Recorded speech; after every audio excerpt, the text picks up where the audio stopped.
Ladies and gentlemen, boys and girls, children of all ages, how you folks doing? Well, welcome here.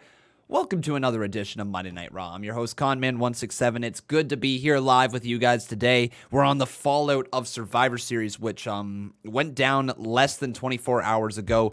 The retirement of The Undertaker, one of the most emotional nights in wrestling history. We experienced it. It's been a whirlwind of 24 hours trying to get our heads wrapped around the idea that the dead man will no longer be in the WWE. Kind of crazy, kind of surreal, but it's great to have you guys here on the show today. Welcome, everyone, but let's jump right into this thing. It is time for that Con Man Certified roll call. So who do we got in here today? We got Chris Mason, how we doing? We got Noah Tate, nice to see you. We got JJ Varner. Teco Thanch, how you doing? We got Steve Taylor, nice to have you. Andrew Miller, welcome to the live stream. We got Robbie up in here. We got Shane the Gamer. Peyton Cash, how you doing, my man? Grady Dose, welcome my friend to the stream. We got Peter Robert up in here. We got Alexander Harbula. Shane the Gamer, nice to have you. Julio PG is in here. We got Yoel Covington, welcome to the stream. Ross Blocks, good to have you. Mr. Tornicane, welcome to the stream. We got Bullet Club up in here. Amani James, nice to have you. We got Trey Lucato as well. Deontay Kyles, nice to have you as well. And Nathan Noble, welcome to the stream. So everyone, here at the start of the show, what we generally do is for Monday Night Raws, is we do have live calls, and we get the ability to talk over the Discord server. So if you guys ever have any questions regarding whether it be this show, or if you've got comments regarding last night's pay-per-view or tonight's Monday Night Raw, then we are going to be able to discuss that over in our Discord server. So if you guys are interested, I'm going to show you how to get into our Discord server. By the way, Dave Rua, thank you, my man, for that 10 bomb right there. He says, whoa! And we're going to have to roll your 10 bomb to start the show, because of course we do. Of course we do, David. Of course we do, Mr. David Rua. Thank you, my man. And then I'll show you guys exactly how you can call into the show. Nice start. Aw, yeah. If you guys would like to take a look down in the comments section below, not the comments, sorry, down in the description section below, that has a direct link to go to our Discord server. Bow down to the king. All right. Whoa. There we go. So there we go, Dave Rua. Thank you, my man. But if you would like to join our Discord server, this is how you can call in live to us. So click on that link down in the description below, and you will be taken to an area that looks like this. It's the welcome page of the Conman167 Discord. This is the page that you'll see. All you got to do, it's very simple. Go on over to the rules. You can either click on the thing that says hashtag rules right there, or on the left side of your screen / mobile device, you can click on rules right there. This is important. This gives you access to the server. You have to hit this green little check mark, okay? Read up on the rules so that you know what you're going to do here in the server. You know how to operate yourself. But click on that nice little green check mark right there, and that will give you access to the rest of the server. Then you can see, if you scroll down, you've got the live call wait room. All you got to do is tap on this thing right here, right at the top, and that will automatically enter you into the wait room. But please make sure that you do have your microphone turned on, ready to go, and if possible, you have some sort of headphones, or at the bare minimum, you've got your speakers turned way down. That way it's not looping back through the microphone when we're speaking to you. But I believe that should be good to get it in. What a weird way of phrasing that. All right, uber sexual con, sure, why not? Anyways, let's get it in, and let's talk to some of you guys here on the live calls. All right, so who's gonna be up first today, and who are we gonna have after that? So up first, I think we should talk to. Let's go with Nathan Noble up first, okay? We're going to talk to Nathan Noble up first here. I believe last time that we talked to him, we had a rough time with the microphone, so hopefully it's working. If not, then we'll move on right away. After Nathan Noble, we're going to talk to Chosen Force, all right? So Chosen Force after Nathan Noble. So let's get him up here on deck. Hey, Nathan Noble, how are you?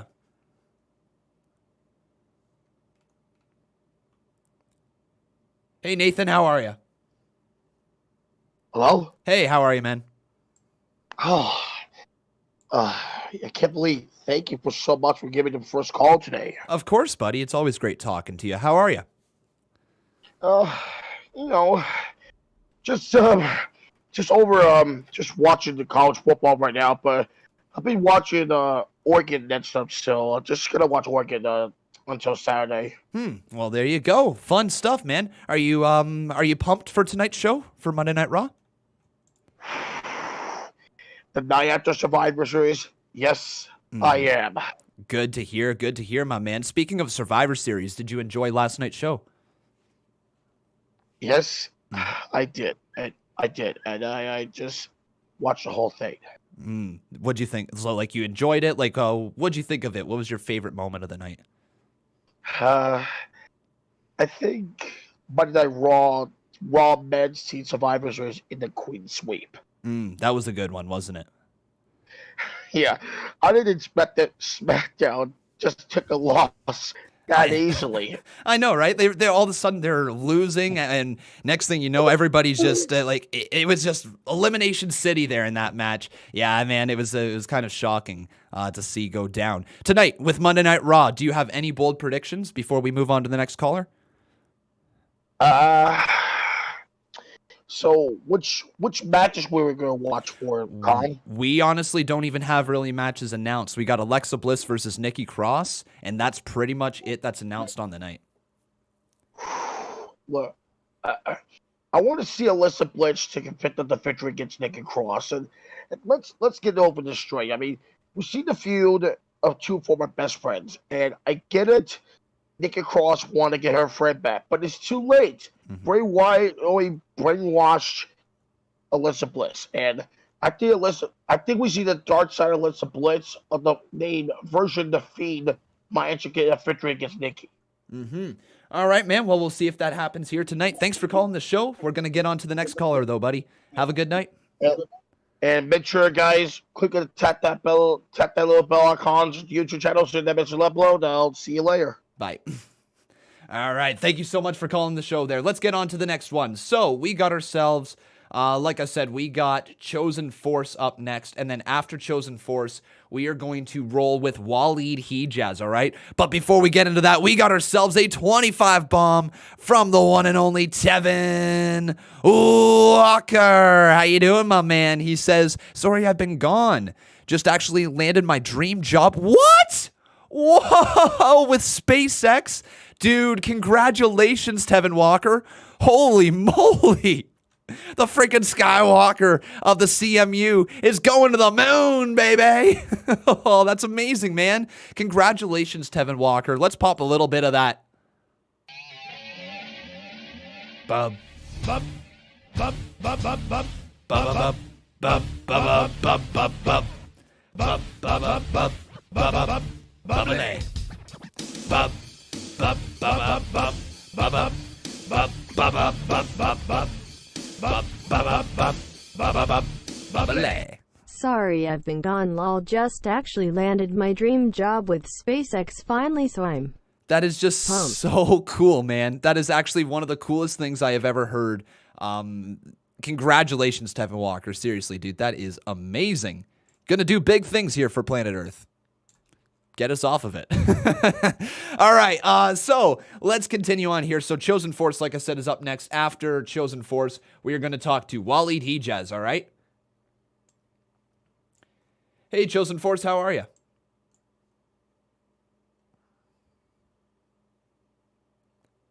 Hey, Chosen Force, how are you? I'm doing good. What about you? Oh, I'm doing pretty good. You excited for Monday Night Raw tonight? Hell yeah. Yeah? What's got your eye? What's caught your attention tonight? Well, my opinion is on why SmackDown Women's lost like 5 years in a row, I think. Yeah, it's they've lost quite a bit, actually. You're right, now that you point that out. Yeah, that's why I got shocked every time when they lose. Do you think it was the right call making Monday Night Raw win again with the ratings being so low? Yeah, they actually. At first, I thought SmackDown was gonna win this time, but Yeah, I mean, yeah. I understand. Like, I thought SmackDown might have had a chance as well winning last night, but obviously didn't go down. What'd you think of the Drew McIntyre versus Roman Reigns match? But I enjoyed. I loved it that match. Mm-hmm. Very good match. And do At you think? first, I knew Drew was gonna win, but Roman won. Do you think we're gonna see the continuation of the feud between Randy Orton and McIntyre tonight? Right now, I just feel like it might be one more time because I feel like they might attack him again. Mm-hmm. Yeah, it might continue here tonight. Thank you so much. Oh, sorry for cutting you off. Didn't mean to do that. Continue. It's good, but I feel like Jay might it's a feeling that Jay should actually turn on Roman, but I know it's something about that family stuff. Mm-hmm. Yeah, that I mean, like, I think that's down the line. I think you play that down the line. You build up the babyface momentum, maybe in, who knows, years and a half time, and then that way you can get the most out of Jey Uso, right? But yeah, I see that going down eventually someday. Cool, man. All right, well, thank you so much for calling. We're going to get on to the next caller, though. Enjoy Monday Night Raw tonight. You too, bro. All right, Waleed Hijaz, you're up next. And after Waleed, we are going to get to... Let's go with J Money Jeff after Waleed Hijaz, all right? Hey, Waleed, how you doing, buddy? Hey, what's up? Oh, not much. We're just getting ready for Monday Night Raw. You pumped for it? Yeah, man. Last night, amazing show. Yeah? What'd you like the most about it last night? Roman versus Drew and the Undertaker's farewell. Yeah, Undertaker's farewell. We haven't talked about that yet. Were you just as emotional as everyone else in the stream chat last night? Yeah, I was emotional. Mm-hmm. It was tough to say goodbye, right? Yeah, 30 years. 30 years, 30 long years. So tonight with Monday Night Raw, we really don't have much announced. What do you think's going to happen? I think they're going to build up for TLC, like Fiend versus Randy versus McIntyre. So you think it's going to be triple threat at TLC, eh? Yeah. Yeah, I think I agree with you on that one. And any continuation, like you think with the tag team division, does the New Day get some new foes? Anything else like that? Yeah, I think the New Day will get some new like opponents.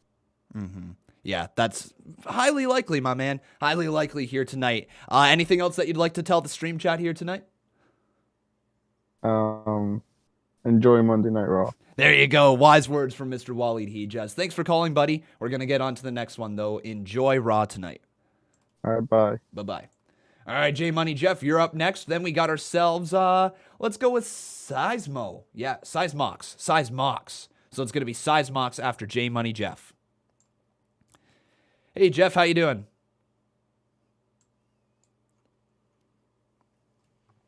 Hey, Jeff, how you doing? Hey, Con. Hey, How are nice. you? I'm doing pretty good. Nice to speak to you again. Thank you too. So, tonight with Monday Night Raw, what you looking forward to? Because there really isn't much announced right now. Like, do you have any ideas what's going to happen?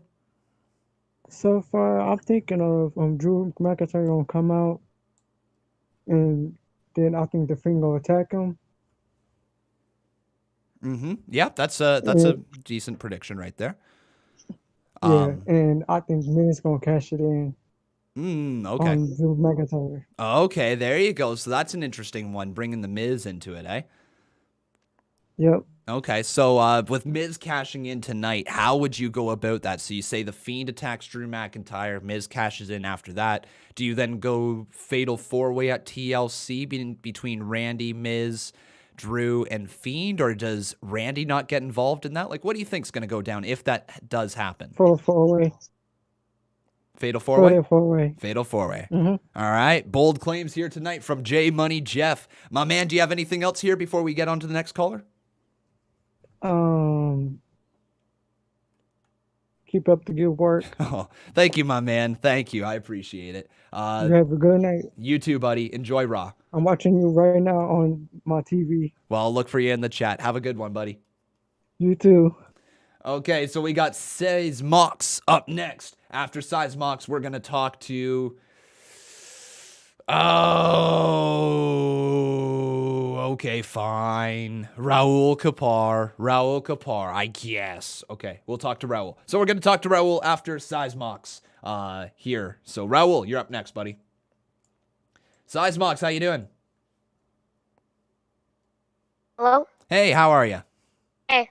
Hey, welcome to the live stream. What do you think? What's going to go down here tonight on Raw? Goldberg is going to come back. Goldberg is going to come back. Did I hear that correctly? Yes. Oh, so Goldberg comes back. Why do you think that? No. You don't know? You just have a feeling? Nope. Yeah, all right, my man. Tonight, Alexa Bliss versus Nikki Cross. That's the only advertised match. Who do you think wins that? Nikki Cross. Nikki Cross. Wow, bold. All right, my man. We'll see if that does happen. And Randy Orton tonight. Do you think he continues on his feud with Drew, or is there something new for him? If Goldberg comes back, Randy Orton versus Goldberg. There you go. You heard it here first from Size Mox. That's a bold claim. I could see that happening, my man. If Goldberg is ready to come back, Randy Orton would be a prime target for him. So good one right there. Thank you for calling, buddy. We're gonna get on to the next caller though. All right. All right. All right. Have a good one. Okay, bye. Okay, and then Raul Kapar, we got you right here. So interesting one, though, with Goldberg. I'm actually, you know what, before we get to Raul, let me ask the live stream chat here. Do you think Goldberg returns tonight? That's a bold prediction. It's a bold one. I don't know if I see Goldberg actually truly returning here tonight. It feels like it could be the wrong time of the year if Goldberg was actually coming back. Nope, a lot of people saying no. All right. Well, we will see here tonight. I don't have high hopes. Let's just say if the bets were open on that one, the odds would be very lopsided, to say the least. Okay, so Raul Kapar, we got you. And then after Raul, we're going to talk to Mr. Tourniquet. Hey, Raul, how you doing, buddy? I'm good. How are you? Good. Good to speak to you again, bud. Yeah, you too. My streak continues. It does. It certainly does. So tonight, Monday Night Raw, the fallout of Survivor Series. We saw Undertaker retire last night. What's your thoughts on that? Sorry, I was just drinking water. I'm not gonna lie, I cried. You cried? I literally cried all night. My voice is going. I've just been ill this past week, so sorry about that. All good, buddy. All good. The accent masks it, so we can't really tell. Oh, nice. But yeah, Undertaker. It was a very emotional night last night. You know, you probably saw during the stream, I was a little close to tears as well, but you actually had tears coming down your face? Well, I didn't have tears coming down. My eyes were welling up. Okay, all right. Now the truth comes out. Yeah. Oh, no, man, but it was a really emotional night. Tonight with Raw, though, what do you think happens? Because it's really an open card. So I think Randy Orton will come out. I do think he will continue his feud with McIntyre just until TLC. Mm-hmm. At the Royal Rumble, that's too early to call. But with the future of Drew McIntyre, that is kind of hard to tell now. Yeah, it certainly is. I think what we're probably likely to see is that triple threat between Randy, Drew, and The Fiend at TLC. I think that's probably the most likely scenario at this point. In a TLC match? Could be. They might have some sort of modified stipulation on the TLC gimmick. Who knows? Like maybe The Fiend will have something crazy up his sleeve. Or it could be if Randy Orton doesn't win the TLC match, he can no longer challenge for the title as long as Drew is the champion. And see, you know what, dude? That would actually make a lot of sense because Randy Orton has publicly expressed that he wants at least 2 more world title reigns to fight John Cena for the 17th time world championship reign. So that would actually have massive implications on his career. Yeah, definitely. I like that. Tonight, you know, we've mentioned in the past, you brought it up that you wanted to see Mustafa Ali defeat Bobby Lashley for the United States title. But tonight, we don't really know what's next for the Hurt Business. I wouldn't be surprised if they regress back to fighting Retribution. What do you think? I seriously think that Mustafa Ali, he is going to challenge for the United States Championship, and he will end up winning the United States Championship. Maybe not at TLC. Maybe he could win it at the Royal Rumble, or maybe he could get his WrestleMania moment and actually win it there. Well, there you go. That could go down. But yeah, I do think that you're onto something there. I think Mustafa Ali winning the U.S. title is actually huge for his character because, we've heard all those conversations about how it was always pictured as being a bad guy because of his nationality, because of how he looks, and being the United States champion, it would be a great piece for his character, I think. Yeah, and the way that he kept on saying that he never wanted to turn heel because of because I think he was a bit scared of the amount of heat that he was going to get. His heel character is, in my opinion, I think it's one of the best. WWE are just not capitalizing on it. He is probably the most talented wrestler on the Raw roster as of right now. And obviously, it's like the same with Cesaro. They're not getting the proper pushes that they deserve. Yes, I can't agree more with you on that one. That Cesaro comparison is perfect. The big thing that Ali has going for him is he can actually speak on the microphone. But the moment that they drop the whole shady, slimy heel act, like cowardly heel, it doesn't work for him. The moment they drop that, that's where they're going to find his true character, and I think they're pretty close to finding it. Definitely. All right, man. Well, thank you so much for calling. We're going to get on to one more caller, but look forward to chatting with you tonight in Monday Night Raw live stream. Perfect. All right, thank you very much. Thanks for calling, man. Have a good one. Thank you. Bye. Okay, and last one here today is going to be Mr. Tournicane.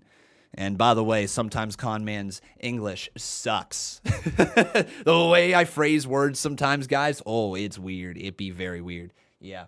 Thank you for putting up with my crap. Okay, so Mr. Tournicane, you're going to be the last one. So here we go. How you doing, Mr. Tournicane? Hey, Mr. Tournicane, how you doing? Hello, peeps. Hey, nice to speak to you, bud. How you doing? I'm doing pretty good right now. Good to hear. Survivor Series last night. What'd you think of it? It was pretty entertaining. What'd you like the most from it?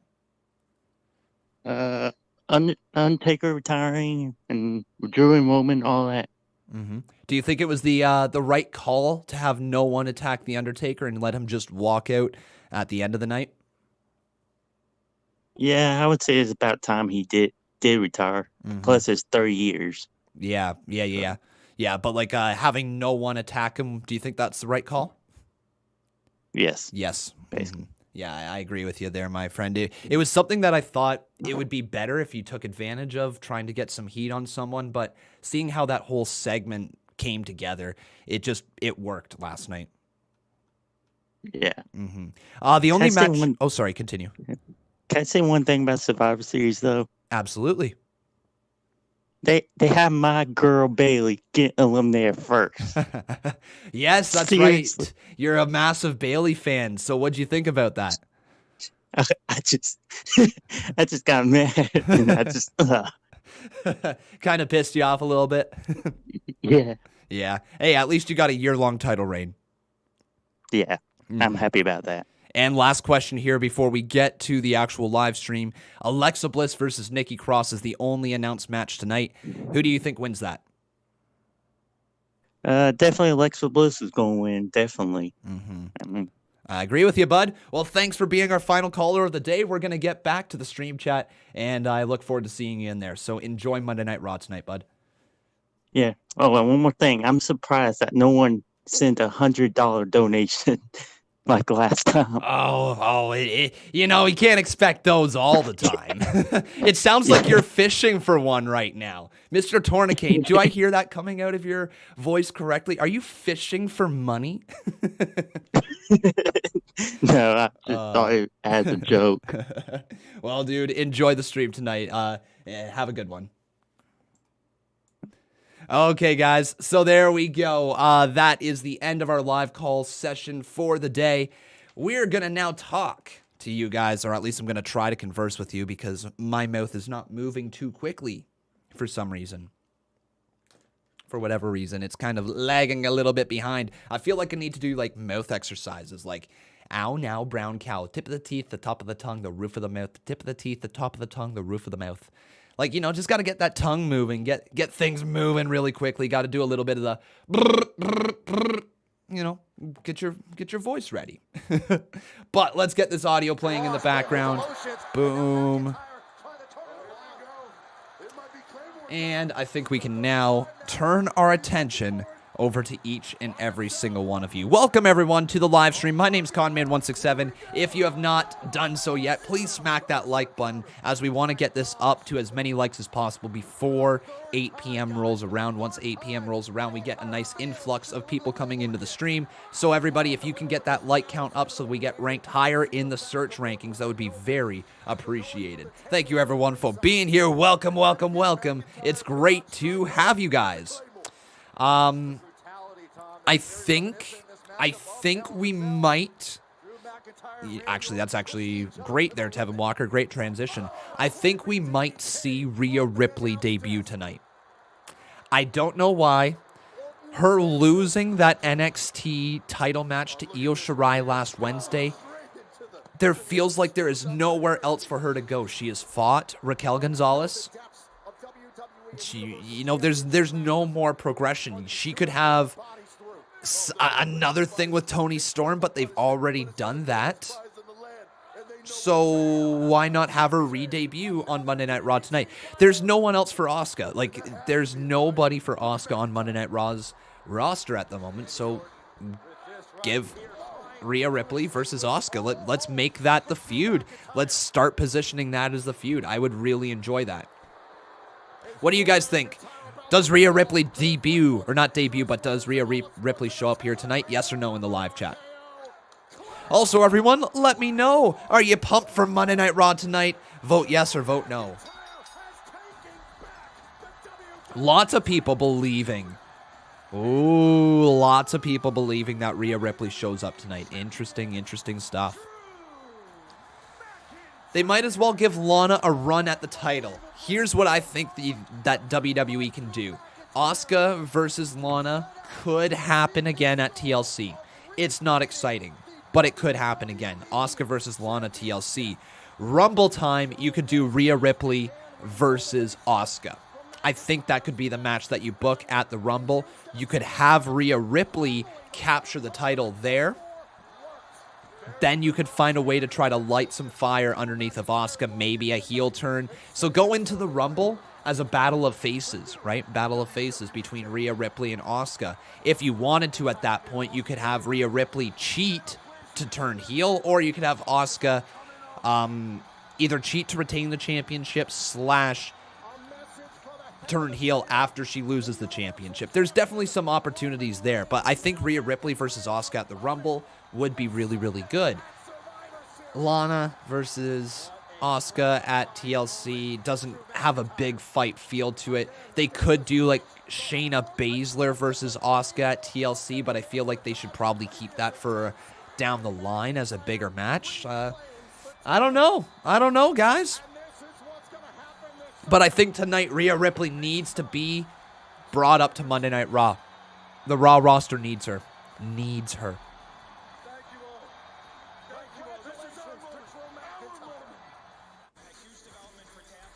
Oh, yes. By the way there, Dave. You certainly are. Dave Rue has become the new boss. A 9-time boss battle champion. Welcome to the stream, though, everyone. It's great to have you. And what do you guys say? Do we do another roll call? I think we have to do another roll call for the start of Monday Night Raw. So let's get into this thing. It is time for your second of the day, Con Man Certified Roll call. So who do we got in here again? We got Tevin Walker. How you doing? We got Monte Prince, Steve Taylor, Matthew Bonneau. Welcome, Shane the Gamer. We got Lil Cash up in here. Ghost Rada. Marshall Harrison. How you doing? Or Hanson, I should say. Corey Brown. Welcome to the stream. Diego Toledo. We got Jacob Toon. Welcome. Kakapopo. A13 Entertainment. Welcome to the stream. We got Jordan Williams in here. Raul Kapar. How you doing there, Mr. Kapar? Always great to see you. Great talking to you there just a few minutes ago. Ross Blocks, how we doing? We got Strawn up in here. Alexander Harbulo, welcome. We got John Sinclair up in here. Kelvin Jackson. How you doing, Kelvin? We got Alexander Harbulo once again. I think I got 2 shoutouts for you. We got Balin Howe in here. Jared Valerio. RNS Retribution. JWE Wrestling Dynamite. Jessica Duke as well. Adam Hill is in here. Ryan Lynch. Blake Lewis. Even though Blake Lewis is always a jerk to me in the live chat, I see you. Don't worry. We've also got Adam Hill again. Ryan Lynch. I think I said both of your guys' names a bunch of times already. It is what it is. And Ro Davidson. How you doing? Or Davidin. Davidin. Not Davidson. Davidin. Welcome to the stream, and everyone, it's great to have you. He says, WTF, Con, WTF. Oh, you know what I'm talking about. I see you. I see you. Don't think I don't see you. Jacob Toon, though, he says, do you think Evolution will be a Hall of Fame group? Eventually. At this rate, people are going to be like 5-time Hall of Famers. Like, it's going to go from being like a 5-time WWE champion, being like the mark of an icon in the business, to being like, you're only an icon if you have at least 3 Hall of Fame rings. Like, you only have 2 Hall of Fame rings? Pfft, you're not nearly as big of an icon as me. I got 3. But thank you, Jacob Toon, for your support, my man. When do I think Miz will cash in? I don't know. Here's the problem. Miz, at this point, I feel like he should fail the cash in. I really do. I feel like that could be a launching pad with his career or a little bit more. Now, granted, him winning the championship, there's potential for storyline there. It's just I feel like Drew McIntyre at this moment, this is his generation. Like, when we talk about up-and-coming superstars who need to be kept strong, Drew McIntyre is the guy who needs to be kept strong. And he looks like $1,000,000. I have a hard time believing Miz cashing in on him will do any wonders for Drew McIntyre's career. If that did go down, right? So, we'll see. We will certainly see. We got ourselves a few donations in here. Thank you, everyone, for the support already. Amazing to see. Mark Jose, welcome to the stream. He says, Conman, I hear rumors that a Lana versus Nia Jax match will be announced for a TLC match pay-per-view. Yeah, okay. Do you think this is true, and is it a good or bad idea? The match itself, I believe, will happen, and I believe will happen soon. I honestly wouldn't have been surprised if I heard that the match was happening tonight.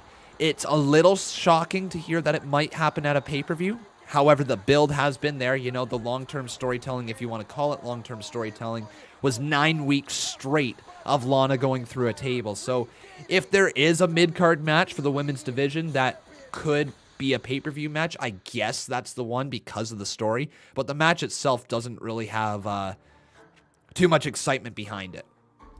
It really doesn't. Love this Raw theme song, by the way.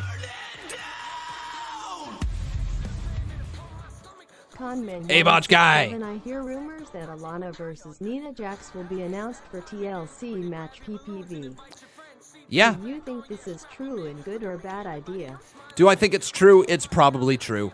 Probably true, knowing how WWE is. It is what it is. What would you guys say, though? Do you want to see Lana versus Nia Jax at TLC? Yes or no in the live chat? I'm going to go ahead and say it's probably a no for a lot of people, but yeah. Dro Davidson. Davidin. How do I pronounce your name? One sec. Davidin. Dro Davidin. I really hope I'm pronouncing that correctly here. Dro Davidin. Thank you, my man. Oh, and Team Raw is in the ring. All with microphones, so we are going to roll some donations in just a second. Adam Pearce getting a little bit of mic time to as Monday well. Night Raw, where frankly the last 7 days have been a hell of a ride. Last week we witnessed one of the most competitive championship wrestling matches ever on Raw, resulting in a brand new WWE champion, Drew McIntyre. Huge congratulations to Drew. And then last night at Survivor Series, the end of an era, where after an incredible 30 years, we all bid a fond final farewell to the Phenom, The Undertaker. Not just that, the superstars in the ring with me now. AJ Styles still has the made up Team captaincy on Raw. his stuff. The men that defeated Team SmackDown at Survivor Series, and not just defeated them, but did it in dominating fashion, in a clean sweep. And frankly, results like that deserve rewards. And so it could be that one of these superstars will find themselves next in line for an opportunity to face Drew McIntyre for that WWE Championship. And that brings us to tonight, where I wanted to give every superstar the opportunity to state their case, to let us all know why it should be them that should be next in line. Okay. And with that, AJ Styles as the It's got to be Raw Sheamus then, team right? captain. Whoa, Pearce. First of all, It's got to be he is not Sheamus my then. captain. Sheamus versus Drew. And Okay. second of all, I'd like to take this opportunity to congratulate Drew McIntyre on becoming a 2-time WWE World Heavyweight Champion. Man, it is cool. It is cool because me and him go way back, the best of friends. And as last night goes, and everybody's seen me being the most valuable team player. Hold on, whoa. Did you get most valuable player? Is that what you said? You repeated what I said, so you obviously heard what okay. I said. Okay. Well, first of all, we all know that Drew McIntyre is your buddy. You said that, not me, but we all know it. So it seems like to me, Adam, check this out. He's going to try to use the good old boy system for a title opportunity. Not going to work. Furthermore, Not gonna work. Valuable player?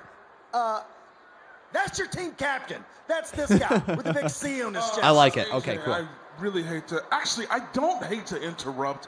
I need to interject because not only did I save you last night, but I also pinned the other team's actual captain when I secured our victory. So, Mr. Pearce, I think it is obvious who is, well, worthy of this title opportunity. I wasn't even done talking yet. Whoa. I would like to be WWE Championship, and I think what we all did last night was pretty sick. I mean, last night I beat King Corbin, and that was pretty sweet. And wait, does that make me King Bro? Do I get a crown? And you know what? Honestly, I would really like to face Drew McIntyre, because if I were to beat Drew, Oh, and no, they just become ruined Riddle. the WWE Champion, I would get that dope sword, and it'd go super well with my dope crown. Get a dope. Hey. You are a real dope. Dopey fits you better than anything. Fireface, don't worry, bro. After I win the title and I get the dope sword and the dope crown, I'll let you hold him. Bro. It's a cool name. Don't get mad. Call me Fireface! You know Oh. what? They're dumb anyway. Nobody likes them.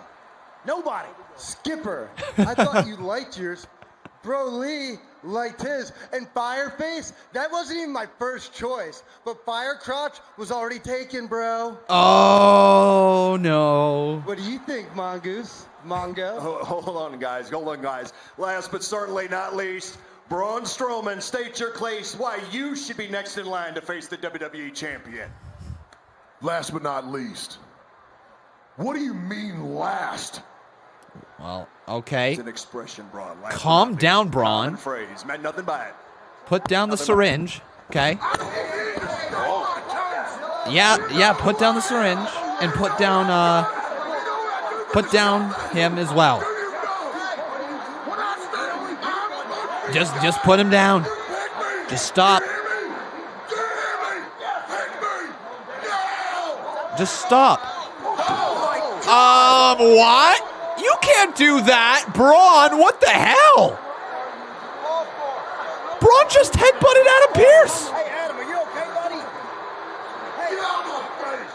I dropped you, dopey!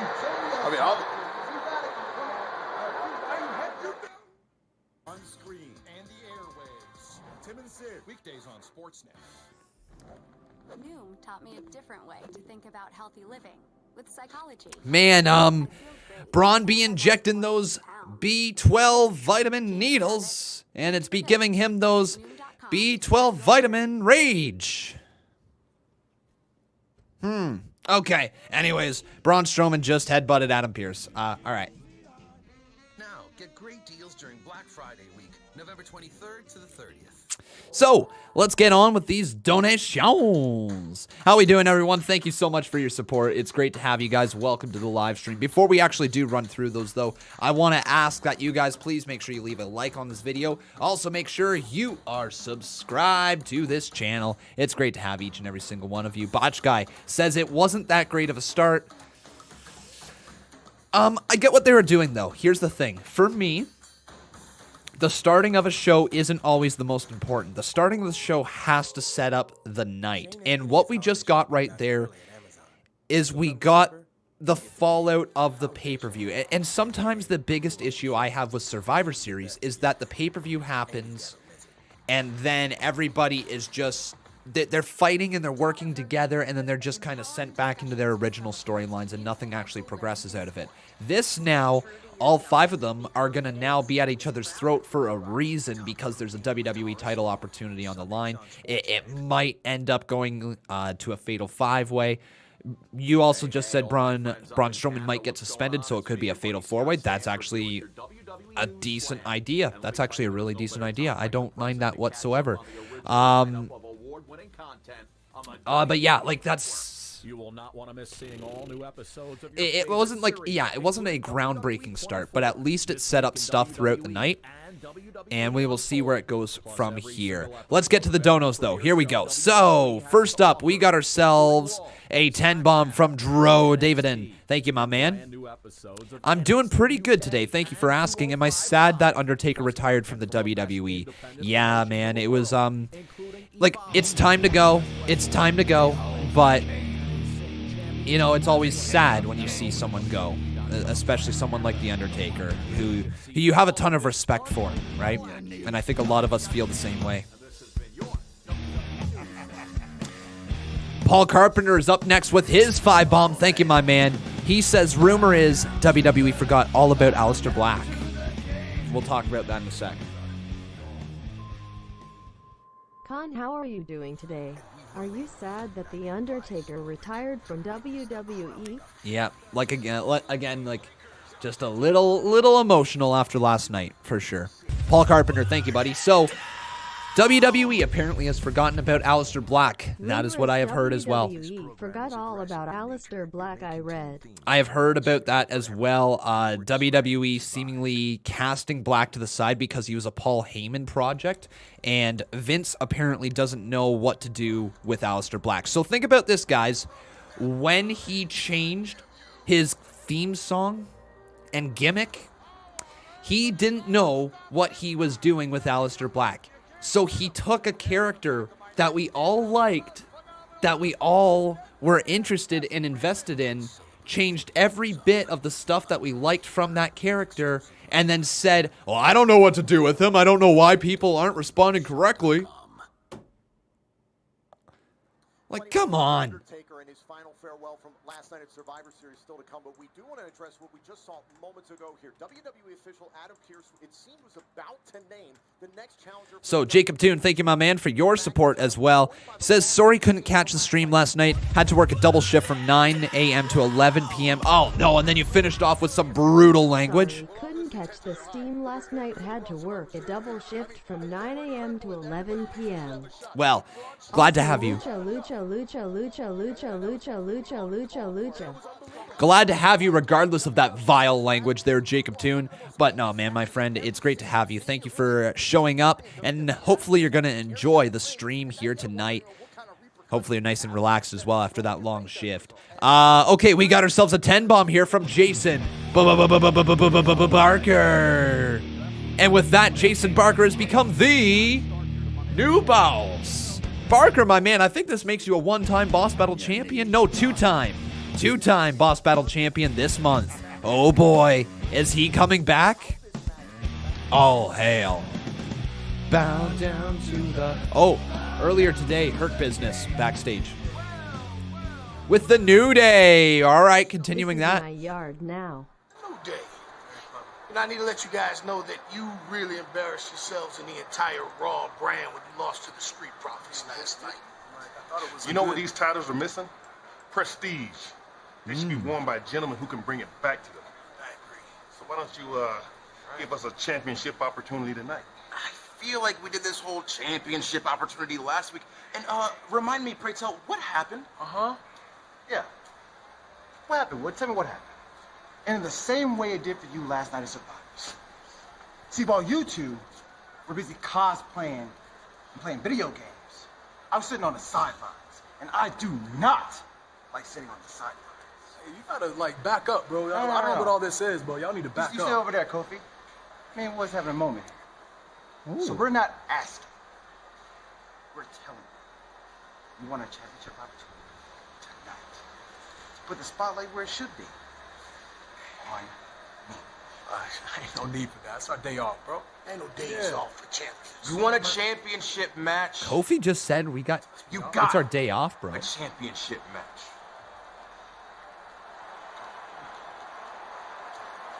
How's you doing? Hands off it. Hands off it. Hey.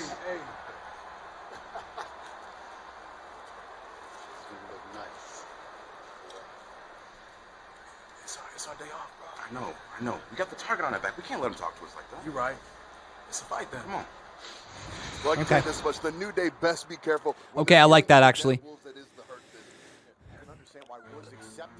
Here comes the Hurt Business. Is it going to be right now? Holy shit. All right. Well, anyways, regardless, guys, I do like that. It's showing that Xavier Woods is going to cave into peer pressure, but I think it's going to cost them. New Day is losing the tag titles tonight. I think what they wanted to do is they wanted to have New Day versus Street Profits. They wanted that match, but they want the tag titles on the Hurt Business. I think that is their goal. The Hurt Business, they've put so much effort into building already, and they just all got into matching suits. So, why not, right? Why not? Okay, so we got ourselves a $4 bomb here from Hunter Hand.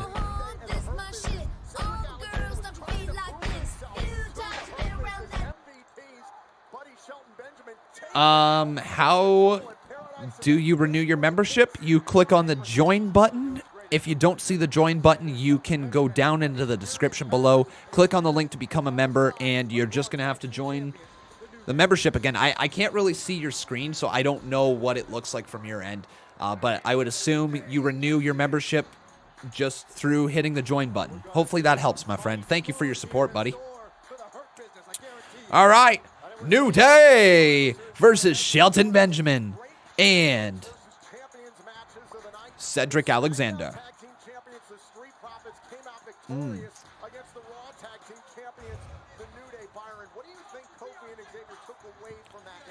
I'm just scrolling down, seeing if I've got the photo from last week. There it is.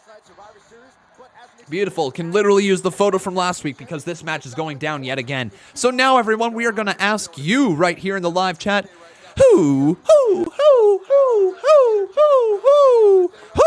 do you think will win this match right here? It's either going to be the New Day or it's going to be the Hurt Business. The following contest scheduled for one fall is for the Raw Tag Team Championship. Vote new or vote hurt.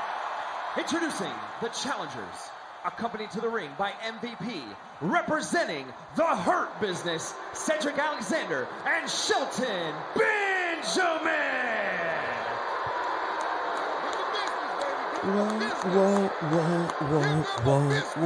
Whoa.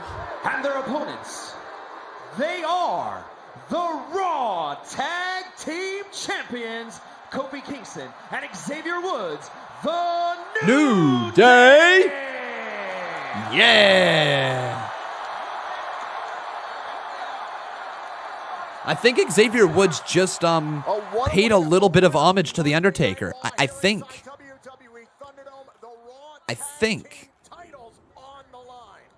I could be wrong. Jose Gutierrez, how you doing? I'm not sure if I pronounced your name correctly, but thank you, my friend, for that red thumbs up. Kind of dope to see a red thumbs up like that. Thank you, my friend, for your support. We're going to roll that bomb right there. We're actually going to roll it as 2 $1 donation gifts, though. So I want to see what pops up over here, okay? So let's see what happens.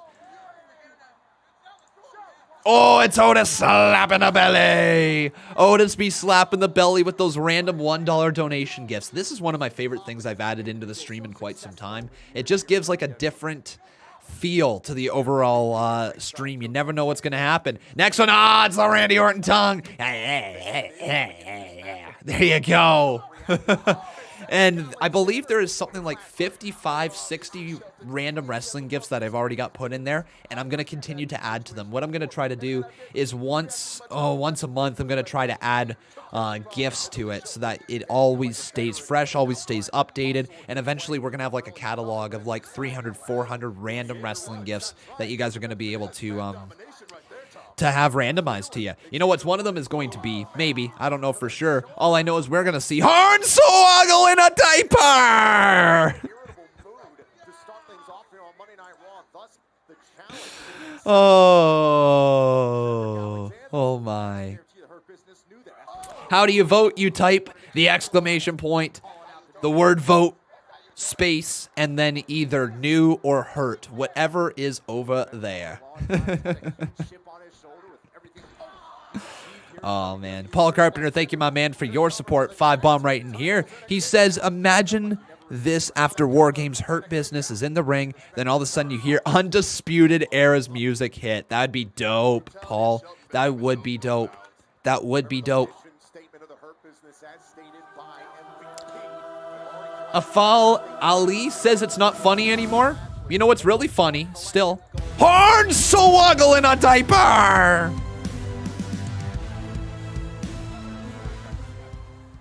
Imagine this after War Games Hurt Businesses in the ring, and then all of a sudden you hear the Undisputed Era music hit. All right, we got ourselves another dollar donation up in here. Retro Demand, thank you, my friend. Let's see, what is it? Oh, it's Roman Reigns peacing out. Remember that epic feud between Reigns and Cena? Oh, guys, what a time that was. I wish that it could have been around a bigger event, but man, what a feud Reigns and Cena had. Seriously. Amani James says, Conman is officially losing viewers every time he shows Hornswoggle in a diaper. Well, let's test that theory out. Why don't we? Why don't we test the theory out with another Hornswoggle in a diaper? Oh, yeah, I'm actually losing viewers. Oh, shoot. Oh, shoot. Oh, my, oh, my. Yeah, I actually just dropped like 50 viewers there. Shane is getting his holiday shopping done early at Amazon.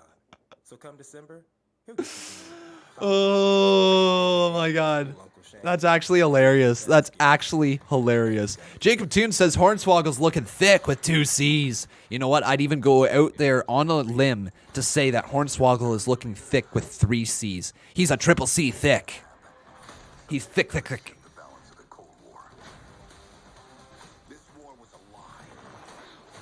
But Jacob Toon, thank you, my dude, for your 2-bomb right there. I appreciate it. Nick Prentice says maybe drop the Hornswoggle in a diaper. I don't know if I can do that at this point. I feel like it is entrenched into our live stream repertoire of corny conman jokes. I feel like it's gonna happen a few more times. Like right about now. Hornswoggle in a diaper! Almost back from commercial break. All right, almost back from commercial break.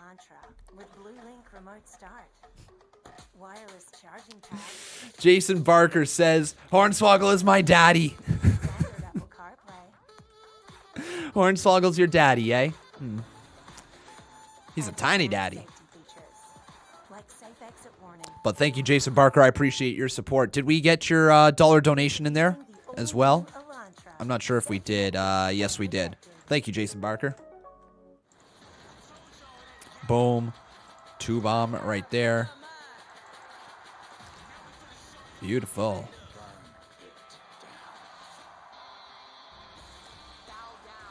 Daddy Swoggle. Daddy Swoggle. Oh my, oh my. He stole your logo. Ah, it's just a C. It's just a C. Empowering discussions with some of the most influential. But yeah, we'll be back here to Monday Night Raw very, very shortly. We'll get back to this tag team title match. Can I read your comment? This program is aggressive in nature. I just did, and it said, can you read my comment? What was your actual comment that you're looking for?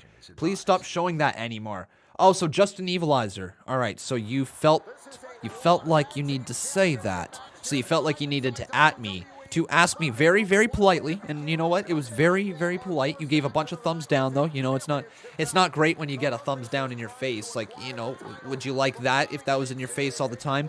But he asked me, ladies and gentlemen, can I stop showing Hornswoggle in a diaper? And the answer is no. I will continue to show you Hornswoggle in a diaper! Anyways, back to this match, though. All right, we're gonna stop for a little bit now, though. That was the last one, I promise you guys. I don't want to piss you guys off too much. But there we go. Big drop kick to the midsection.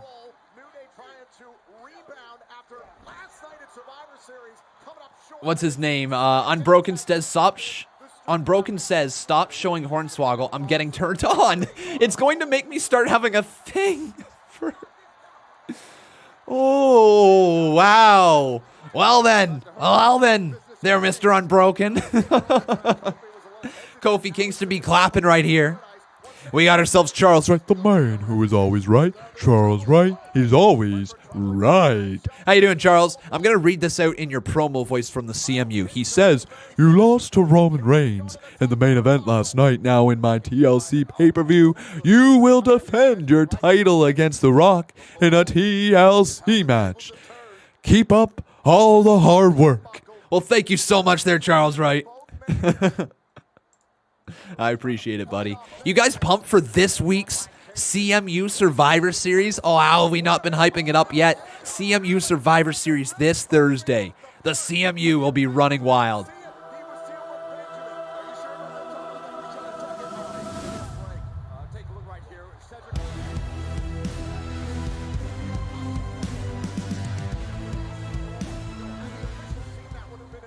You lost to Roman Reigns in the main event last Willis night. Briggs, Now thanks in for my subscribing. TLC you will defend her title against Oh. The Rock in a TLC Oh my God. match. Count of Keep 9. up all the hard Count of work. 9. Count of 10. Back inside the ring. No. Double count out.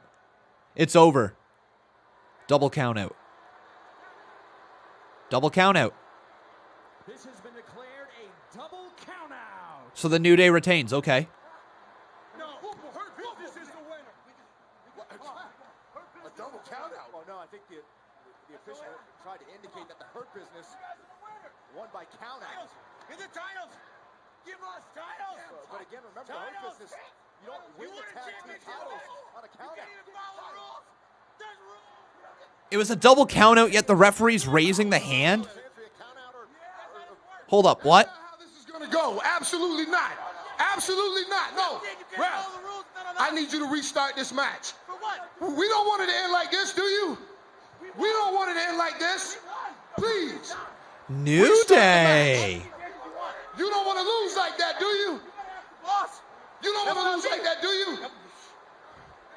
Can we restart the match? We gave you a shot. They're turning New Day heel.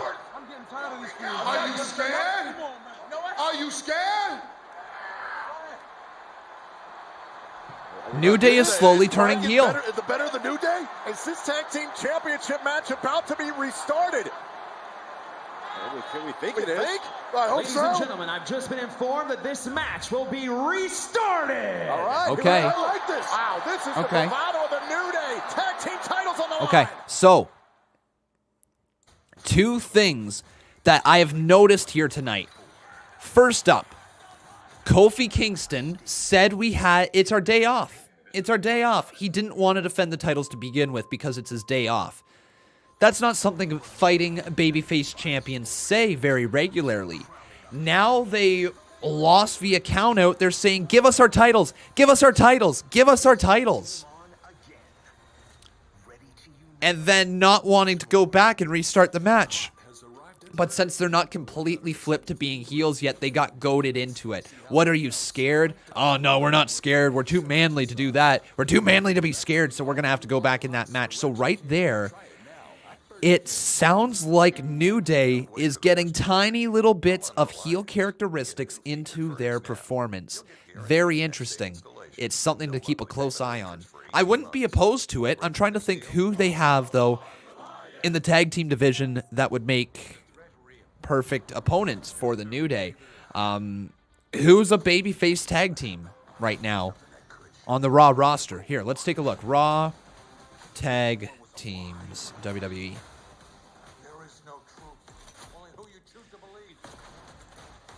This is updated as of now, so Raw tag teams. We currently have AJ Styles and Jordan Omagbeing. We have the Hurt Business. We have Miz and Morrison. We have no.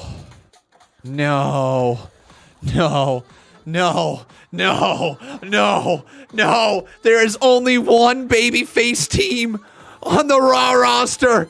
No, it's the freaking Lucha House Party. No.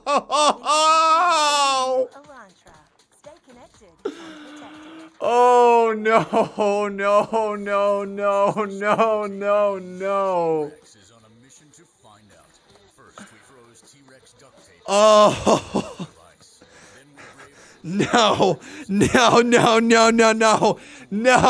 No. This is not.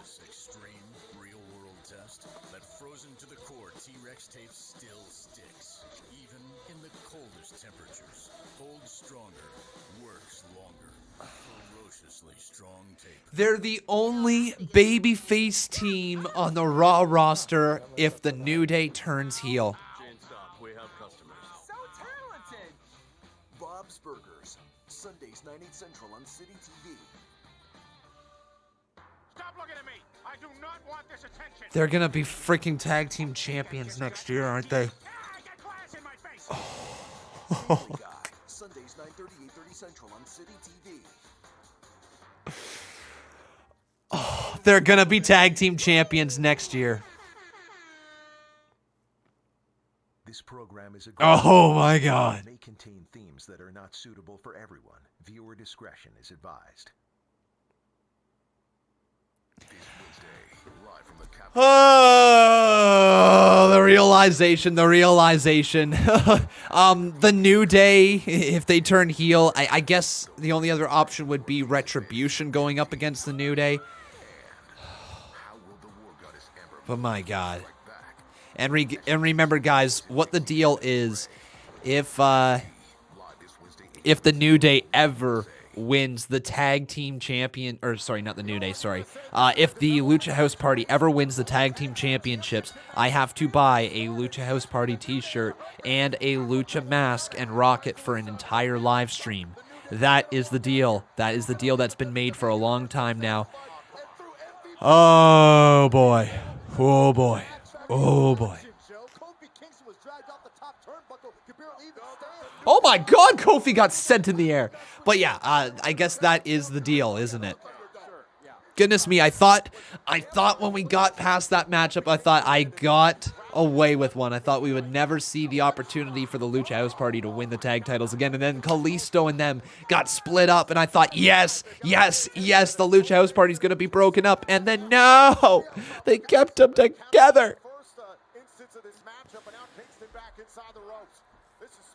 Guys, you totally know what I mean. Thank you for correcting me in the live chat. You totally know what I mean. I corrected myself shortly after saying New Day. I totally meant Lucha House Party. You guys know that. Thank you for correcting me, though, and hopping up my ass.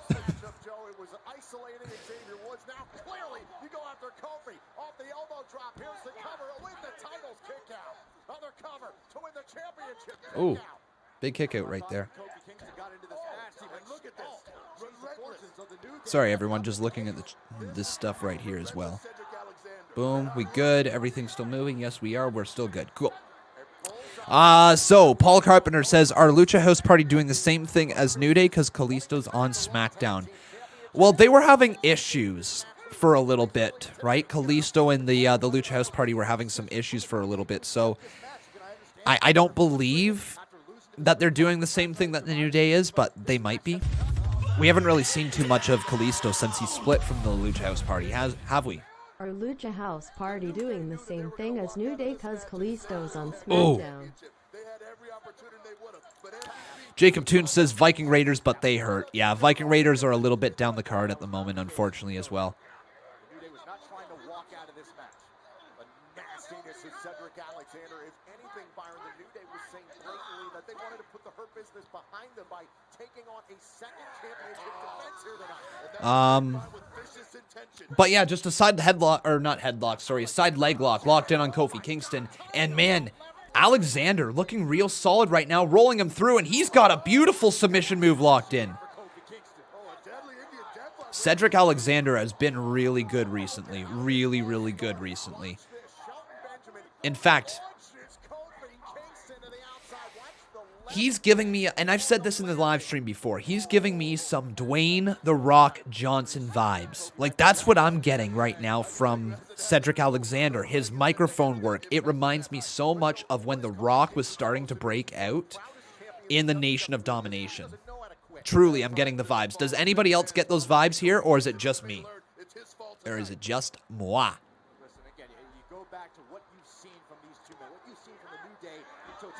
Yeah, Gary Newman. I actually didn't get to see Ring of Honor Cedric Alexander. He was brand new to me when he came in the Cruiserweight Classic. So I've been exposed to a great wrestler in Cedric Alexander. Let's continue on, though. We got some more donations. Thank you so much, everyone. So, up next, we got ourselves a 4-bomb from Hunter Hand. Thank you, my man. Saying, Con, who do you like more, Titus or the Lucha House Party? Who do I like more? I like Titus more. What I always say with Titus O'Neil, the guy seems like a fantastic stand-up individual. Seriously. Seems just like the best guy out there. Dad of the year, right? So, it's hard to truly hate someone. And I don't hate the Lucha House Party either, like the actual individuals behind the wrestlers, because wrestling, you put your body on the line. I respect you if you step inside a wrestling ring, right? But yeah, I would have to say I like Titus O'Neil more than the Lucha House Party.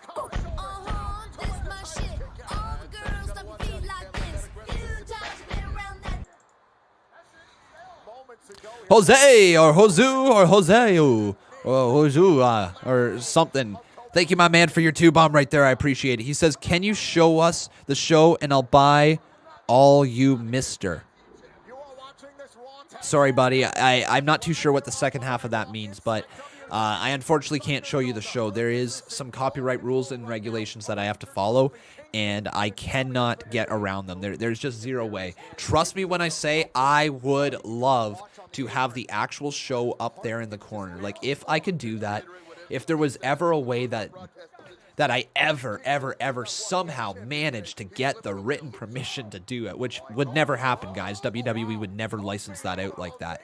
But if I ever was able to, I would throw it up there immediately. And it would be the best way to watch the show. I think this would be fantastic. This is the way to watch wrestling. Like, if we could have my reactions alongside of with the actual show right here, with a live chat, with polls, with mini games, like with live tweets, that's the way to watch wrestling online. But unfortunately, there's just no way around it, because I would love to be able to show you guys. And no matter what people are saying here in the live chat, people say, if I gave you this donation or if I gave you this donation, no amount of money that you guys could possibly donate to this channel would make me want to risk the channel, because this is my passion. I've been on this YouTube channel for over 8 years now. I don't want to see it go. I don't want to lose it. I don't want to lose everything that I worked for. I don't want to lose what that play button represents to me, right? It's too difficult to work around and too risky to show you guys much longer than this. This is all I can do, though. I can show you that right there. You can see where we're at. We're in the Thunderdome. Kofi, Cedric in the ring, referee right there. There's MVP. There's Xavier. And that's all I can show you. Let's continue on, though. We got some more donations. So, after Hunter Hands, forebomb right there, we got, after Hozu right there. Sorry, we got Antonio Pagan. Thank you, Antonio, for your support, my man. He dropped a dollar bomb right here, and let's see what. Cedric Alexander of the Hurt Business. Not just cutting the ring in half, Joe, but dragging Kofi into the corner. Rather, What you got? Here we go. Ah, it's the Big E eating popcorn. Good old Big E eating popcorn. What a gift that is. And with that, everyone, we've got ourselves a new boss. His name is Antonio Pagan. So, Antonio, you have become one-time boss battle champion, I believe. Oh, nice move there. Down goes Shelton Benjamin and Cedric Alexander now sliding back inside the ring as Xavier Woods puts him all the way up over his head and then slams him down into the mat. Cedric Alexander's in trouble. Count of 1, count of 2, kick out by Cedric. All right, so Antonio, my man, you are I think, one-time boss battle champion. Antonio Pagan. Beauty. Thank you, buddy. Big DDT to Xavier Woods. Tag has been made. Shelton Benjamin is in the ring. Oh my God, Olympic Slam. The Olympic Slam was just delivered by Shelton Benjamin to Xavier. Oh, that was close. We just about had new tag team champions. That couldn't have got much closer. A split second off, and the referee's hand was coming down. Very, very, very close. Kofi Kingston taking down Cedric Alexander on the outside of the ring. He hurt his knee, though. Shelton Benjamin. Oh, my God. Reversal. Down he goes. 2. It's over. New Day retain. Wow. Here are your winners, and still the Raw Tag Team Champions, the New Day. For 2 weeks in a row, the New Day has overcome the Hurt Business, and the New Day are still the Raw Tag Team Champions. Somewhere in there. Kep Worldwide, thanks for subscribing. But you have to admit, some of those opportunities they needed to have. I mean, they were almost robbed here earlier tonight. Sure, the New Day, they're still champions, but you believe you me, the Hurt Business is not finished. Look at the disappointment and disgust all over the faces of the Hurt Business as New Day rejoices. This was earlier on here in this matchup. Buckling on the landing. And the Hurt Business wasted no time taking advantage of the injury. I don't know. I don't know. And that's a tough one because the New Day are the New Day. Having the tag titles on them means the tag title division is going to be something that we pay attention to moderately, at least. But it felt like Hurt Business might have needed that more. Adam, excuse me. Oh. So sorry. How are you feeling? Well, Doc's telling me to take it easy for a week and maybe the splint headache and bruise will go away, but it is what it is. Before you ask, I had Braun escorted out of the building. I cannot speak to whatever repercussions might be coming his way, but I can assure you this. If it were up to me, if it were my call, I'd fire Braun Strowman and we'd never see him again. Wow. Well, I would say that's understandable, but Adam, I do have to ask, what was the announcement you were going to make prior to you being attacked of force about the WWE Championship? Well, as I started saying to the competitor... Wait a minute, Adam. Hey. Here's Bobby. Business. Okay, first of all, I would have never done what Braun did to you in the ring tonight. Okay? And second of all, I am the only champion from Raw that came out victorious last night. Right? So before you make any decisions, I think you and I need to have a little discussion. Charlie, it's okay. I need a couple of minutes to talk to Bobby about this. Thank you. All right. So, that's actually good continuity. You guys know this if you watch the CMU. You know that I'm a big fan of crossing over storylines, of planting seeds all across the board, because at any given point you can reach for one of those seeds that you planted and make it grow into a storyline. Drew versus Bobby. We've had issues there between them before, right? Like, Bobby Lashley picks up the win at Survivor Series. He knows that he has faced Drew McIntyre before. He knows he's almost beat him before. Maybe he wants that championship still. That makes sense for the champion to want the other title still. It just makes sense, right? And as long as you can book your roster for it to make sense, and that you understand that the wrestlers should all be working towards this goal of the WWE Championship, because that has the highest payday, gives you the most amount of recognition. You're the face of the brand, right? Like, it makes sense why you would want to push towards that. So if you push everybody with the idea of this is my end goal, and maybe along the way we are going to capture some other stuff, and then we're going to make that feel important because we're also elevating that title, because we're saying I'm this champion, but I want to prove that I can be that good, that this championship is the most important here in the WWE because I'm holding it. You understand what I'm saying there? Give that drive to people. Give them the storyline endpoint that they're all aiming for, and then book the show around that. Not the idea of, well, this person only is this big, so they can only worry about this title. No. Have everybody want the main championship. Make that their goal. If they don't get there, they don't get there. But, like, your goal should be to get there. And they're doing that. At least they are right now. They're trying to position Raw's top acts all wanting the WWE Championship, which is good. Okay, so back to some donations. Thank you, everyone. So after Antonio Pagan, we had ourselves a 2-bomb from Jose Maldonado. He says, Lucha, what's your problem with LHP? It goes back to the Revival versus the Lucha House Party, the Lucha House rules that single-handedly destroyed the Revival's career inside of WWE. They never recovered after that. I will never forgive the Loser House Party for creating the Lucha House rules. That is why. That is why, my man. Oh, also, we got Hornswoggle. We got Hornswoggle, apparently. I'm gonna bring this up here on the stream. Yeah, we got Hornswoggle. Ready for this, guys? Hornswoggle! Hornswoggle in a diaper. Hornswoggle in a diaper.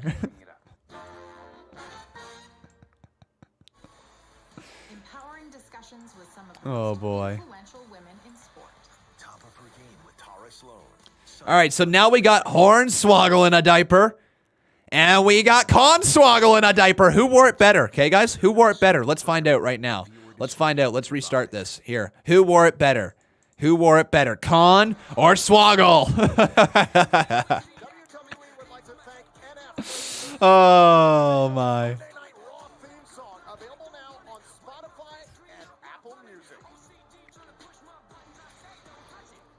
Adam Pearce is still there.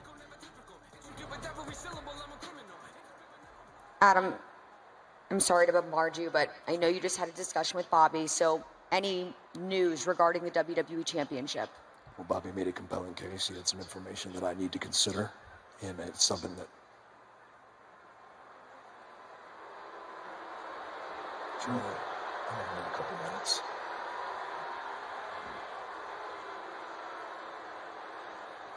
Randy. Well, first Bobby Lashley, now Randy Orton. It seems that Adam Pearce is having quite a busy night tonight. Told you guys, have all the top talent gunning for the top championship. You can build stories from there. It makes sense. Just makes sense. But they're really focusing heavily on this whole Braun Strowman headbutting Adam Pearce. Wonder where that's going. Yeah. Honestly, no idea where that's going. Where do you guys think that might be heading with Braun Strowman? He's been escorted out of the building, meaning he's not going to be competing for the WWE Championship or a #1 contendership for it potentially tonight. I don't know what's going to happen. Maybe a battle royal, maybe a 7-way match, maybe something else. Like, I don't know. If I was booking here, and I'm looking at my show and I've got a 3-hour show and I'm putting 7 of my top talent, what I would do is I would make it a 7-way elimination match. You've just had Survivor Series. Put the 7 men in the one ring. Make it a falls count anywhere. Have multiple referees. Why the hell not? Falls count anywhere. Elimination match. 7-way elimination match. And you could have that last an hour with your top talent right there. Like, imagine AJ Styles, Sheamus, Randy Orton, Bobby Lashley, Riddle, Keith Lee, and I feel like I'm forgetting someone. Whoever's the 7th. Here's Lana. Announce table 9 times by Nia Jax to being last night's sole survivor of the Women's Survivor Series match. How are you feeling? Oh my gosh, I'm shocked. I'm surprised. I'm feeling amazing.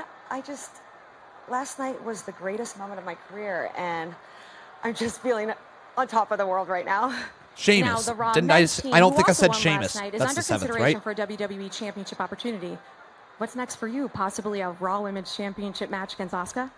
Oh my goodness, I can't even think about that right now. I just want to live in this moment, and God, if I'm dreaming, don't wake me up.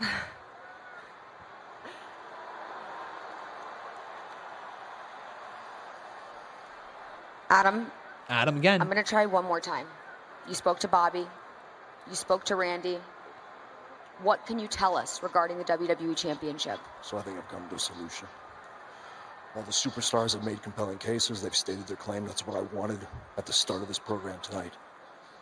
But all the talking isn't going to cut it. We're going to settle this in the ring. Yep. So here's what we're going to do. We're going to have a series of 3 singles matches. The winners of those matches will meet next week on Raw in a triple threat, and the winner of that match will go on to face Drew McIntyre for the WWE Championship. Drew McIntyre. The first of those matches is going to be Riddle versus Sheamus. And Charlie, that match starts right now. Unbelievable talk. Okay, I mean, so like this. I thought he had the sense knocked out of him. It seems that Braun Strowman knocked some initiative. I can deal with it. My God, what a decision by Pearce. I can deal with it. Yeah. I mean, it's going to fill time. It's going to fill time. It's going to fill time. Is it the most exciting way to go? No. Right? No, it's not the most exciting way to go. Because now what you're doing is, like, it is what it is. We're going to get some good matches. I'm not complaining about the fact that this is going down. I'm just thinking that there could be better ways to do it. But there's always that answer, right? There's always a better way. There's always a better way that they could position the show or whatever. But, yeah. Yeah, okay. I think Sheamus is probably going to win, though, right? Here's the problem, what we're doing now. We just took people who were all in the Survivor Series elimination match last night. Team Raw moves forward. There was not a single elimination. Tonight, we're going to have 3 of those people lose, most likely. Maybe not 3 of those people, but we're going to have 3 people who won at Survivor Series last night lose, other than Randy Orton if he's in this thing. So, you know what I mean? It's just kind of, it's interesting that they would go in this direction where you're having people lose one night after sweeping. And I understand it storyline-wise to try to drive forward to the title, but yeah, it's just an interesting decision. There is no truth, only who you choose to believe. All right. So let's get back here to our donations. So after Jose Maldonado, there was Jacob Toon. Thank you, my man. He says, you are slowly turning to join the Lucha Resistance by saying Lucha House Party instead of Loser House Party. No, we're not going to normalize that there, Jacob Toon. Not at all, not at all. It's always the Loser House Party. Thank you, my man, for your support. I do appreciate it. Good to hear, Ian Thompson. Good to hear. You are slowing turning to join the Lucha Resistance by saying Lucha House Party instead of Loser House Party. Winking face, winking face, winking face, winking face. Nope. Nope. Hunter Hand asking me, when is CMU Survivor Series? Is it Thursday or Wednesday? It is this Thursday, my friend. Thursday at 3 p.m.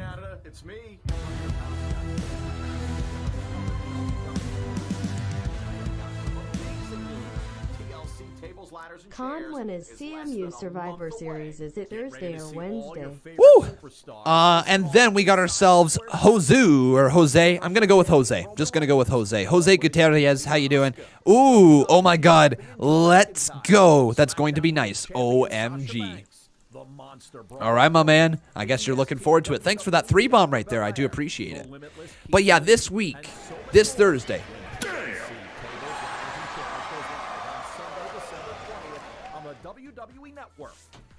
this Thursday, everyone, we have ourselves the CMU Survivor Series. And if you guys don't know what the CMU is, it is our WWE 2K series where we take people in this live chat, turn them into in-game wrestlers, and allow the simulation engine to create some memorable, awesome matches. We write our own storylines, we write our own promos, we have a great time. We're live every single Thursday at 3:30 p.m., so look forward to that. But here, this year's card, everyone, is going to be Team Mod versus Team Members. On Team Mod, we've got ourselves Jason Dreamer, Aled Thomas, Justin Beverly, and Mr. Tornicane. And Team Members is Austin James, Ghostface, Jonte Burner, and Hunter Hand. We have ourselves Cody Begg versus the Exalted One for the WWE title. And yes, the Exalted One is a character here in our live stream chat. We have ourselves Lou Dog versus Jordan Williams for the world title. Becca versus Rebecca Helfrich versus Melina versus Casey Rose in a fatal 4-way for the women's championship. We have Amity versus Matthew Bonneau for the cruiserweight title. We have Joseph P. Ali versus Jason Barker for the members title. We have Villain versus Joso for the United States title. We have Dynasty versus Wolfpack versus the Team Bad Pants for the tag team titles. We have a 6-man elimination match between Tevin Walker, Robert Briggs, Jacob Toon, Shane the Gamer, Peyton Cash, and Kevin Langoff. And then we also have, last but not least, Raul Kapar versus Steve Taylor for the IC title. Once again, guys, that is this Thursday, CMU Survivor Series. Do not miss it. And if you have been wondering, what the heck is the CMU? I see it all the time in my sub box and I never click on it. Well, you're missing out on something pretty big from this channel. I highly recommend it. It's a ton of fun, guys. Seriously. It's a ton of fun to watch. Everybody that I have shown the series so far says the same thing. It's easy to get hooked. It's easy to get hooked. So give it a chance if you haven't done so this Thursday. I look forward to seeing you.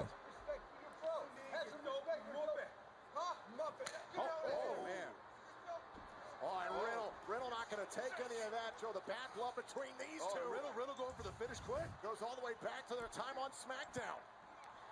All right, so Sheamus there. And Riddle, or Matt Riddle, I should say. Or shouldn't say.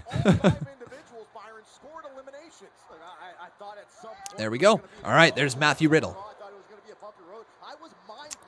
And now I'm going to ask you, who do you think will win this fight right here? So it's either going to be Sheamus, or it's going to be Riddle. Sheamus, we know about his long history with the champion. I'm still... I don't know how to word this. The potential is there for Riddle. But I don't think now, everyone, with his current presentation, with the way that he has been operating on the main roster, with how his promos have come across, with all of it, it's just not working. I feel like Matt Riddle needs an actual tag team so people can get invested in Matt Riddle, and then you can move forward with a storyline, because that's the type of character that Riddle is. He needs a storyline for people to truly start getting invested in him. When he was down in NXT, he always had storylines. Always had storylines. Now his storylines are well, we're going to give you this storyline right here, and it's going to be the tiniest of things, but we're going to spread it out over the course of 6 months, and you're going to progress nowhere with your career, because by the time you get back on TV, people forgotten what happened, and all they're saying is this match again. Meanwhile, you're like, it's only the second time we faced each other, but you're like, oh, it feels like the millionth. Regardless of what many in the WWE universe may think about Sheamus, Byron, what he did for Drew McIntyre last week, you could argue motivated McIntyre to take the WWE title back from Randy Orton. Listen, McIntyre silenced a lot of critics by doing what he did, but McIntyre also understands once you win that championship, you become the hunted once again. And I can understand how Sheamus feels, because let's be honest here, bringing his grandfather's sword, getting Drew McIntyre. Sorry about that, guys. Sorry about that.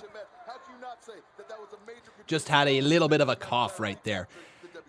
Blunt Man and Chronic says Khan got COVID. Yeah. No. No, I do not, guys. At least I hope not. Better not. But yes, I'm okay. Thank you, everyone. It was just a little cough, a little tickle in my throat. Sometimes when you're commentating and speaking a lot, if your throat isn't really hydrated, it can get really crackly, and it leaves a tickle in your throat. And right now I have a permanent tickle in my throat. So, yeah, that's what it is. And it's caused me to cough just a little bit. But it happens. Yeah, I'm going to get some water into me now, because it is a little bit dehydrated.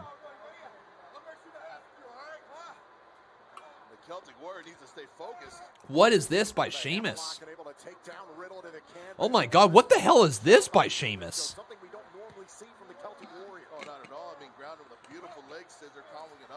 Jacob Toon says, Mr. Khan, I think it's time. Time for what, my man? Time for what, my man? And then let's continue on with the donations right here. So, oh, nice hammerlock right there by Matt Riddle. Can't lock it in, though. Sheamus trying to get his feet to the bottom rope, and he gets his foot to the bottom rope there just in the nick of time. So after that one, Jacob Toon says, this might be my first CMU pay-per-view. I believe it is, actually, my friend. I think you're right. It's been a little bit building to it for some time now, but I'm liking the direction of your character. Thank you, Jacob Toon. He says the diaper. Oh, the diaper? Oh, you mean Hornswoggle in a diaper! Teamwork we saw last night at Survivor Series, one night only. That was a temporary affair for sure. And Jose, how you doing, my man? Thanks again. He says, who do I think is going to win this? I think Sheamus. I think Sheamus picks up this win. Who do you guys think is going to win, though? Vote Sheamus or vote Riddle right here in the live chat. Sheamus has been there before, former four-time world champion here in WWE. And what an opportunity for these two superstars in this singles match. Games Corner Universe says I'm immature. I'm immature? Games Corner Universe? I'm immature? Games Corner Universe. You think I'm immature? You think that Con Man, this man right here, this guy in a diaper right here, you think this man is immature? Well, you know, I only have one thing to say about that. The only thing I got to say about that is Hornswoggle in a diaper! On the fly. Speaking on the fly, Riddle's going to have to think on the fly. This got sent outside the ring. Oh. Riddle sent to the outside of the ring now. And Sheamus steps up. Big clothesline. Oh, running boot. I believe Riddle actually caught him with the knee on the arm. And now, throw. Down goes Sheamus.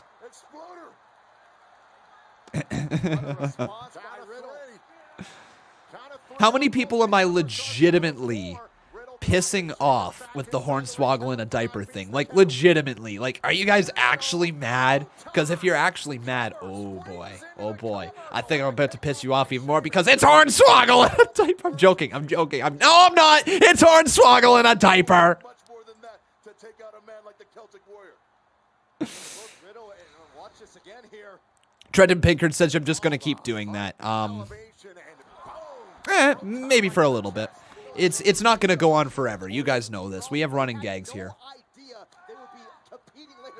Bye, VamC. Is that all it took? Did I finally get rid of VamC? Did I finally get rid of VamC? Did I finally annoy VamC enough? Oh my god! Did I finally annoy VamC? It's almost as if VamC's been annoying me for the last year straight. I did it! I got rid of him! Woo!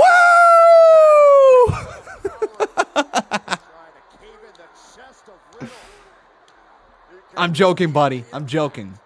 Not really. I'm not really joking.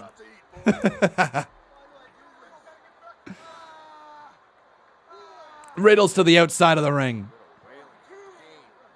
These two just decimating each other. And Joe, you know the stakes. Count of 3 from the referee. Count of 4. Terrell Willis says, no, you don't tell good jokes, bro. Stick to the comments. I don't consider myself a comedian. I call myself a cringe median. Yeah, that's what I'm going to go with. I'm a cringe median. So instead of making you laugh, I make you cringe. Sometimes, you know, there'll be a giggle, but it will be like one of those, like, oh, giggles, right? It's not one of those actual, like, big old belly laughs. You're not going out there and you're not going, ho, ho, ho. You're not Santa Claus, right? You're not laughing from your belly. You're just kind of laughing in the back of your throat. You're like,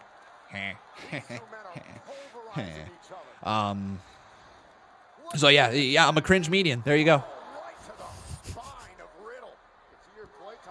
Vince McMahon says the reason why we are mad is because it's not funny and it's repetitive. Please stop. Dude, if you were the real Vince McMahon, you would find my stuff hilarious because Vince McMahon, the old senile bugger, you know, he loves cringe medians. He would love Cringe Man 167 in here.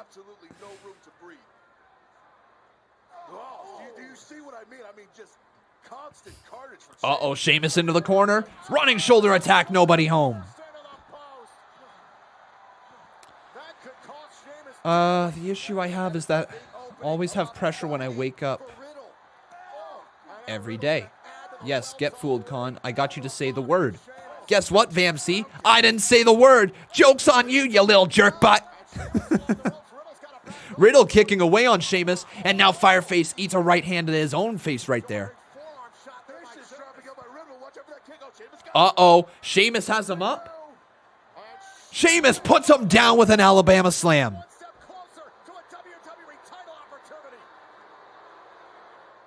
And we're going to commercial break. What was the word, Con Man? You know the word. That L word. That L word.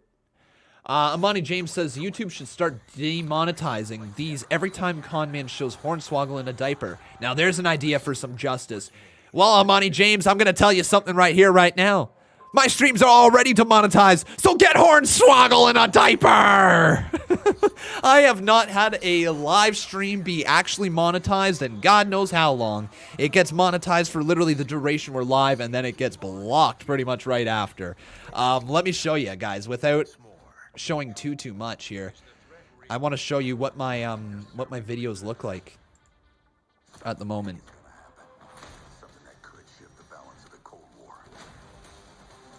Oh my god, we're 60 subs away from 125,000. Amazing, everyone. Please, if you have not done so, drop a subscription on this channel. We're 60 subs away. Holy moly.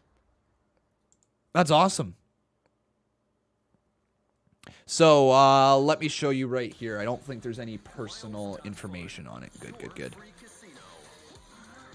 Okay, so if you guys take a close look right here, I don't know how much you can see, but this is like our monetization area, and you can see just how many of my live streams are not monetized, generally speaking. Last night's Survivor Series ineligible, SmackDown ineligible, the CMU ineligible. I actually somehow had NXT be eligible, don't know how, but we had Raw ineligible, SmackDown ineligible, CMU ineligible, and the list just goes on and on. Like, you've got one right there, that NXT got through somehow, that SmackDown got through somehow. These are blocked right here outright. Like, I don't have a lot of wiggle room when it comes to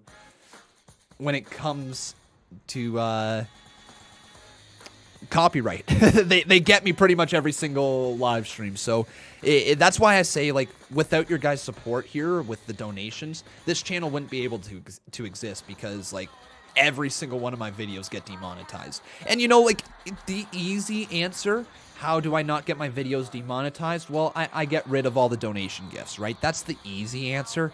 But, you know, everybody here likes the donation gifts so much, and it's what helps separate these streams from other people's streams, in my opinion. At least it's one of the things that it does, and I don't want to get rid of them ever. You know, I think it's too integral to the overall show here. So it's just not something that I can ever really fix, I don't think. I can always edit out all the donation gifts afterwards, but it takes such a long time to process the video that by the time any other views come in, those views are still demonetized. So it is what it is. But yeah, thank you so much, everyone, for your constant support here on this channel. I don't know where I'd be without you. I really don't. But we're going to continue on with the donations. So after Jose, we had ourselves a 2-bomb from Andrew Harrington. Says, it's my birthday. Well, happy birthday, Andrew Harrington. Can we get the live chat in here to wish Andrew a happy birthday as well? Happy birthday, my man. Thanks for spending your B-Day with us here in the live stream.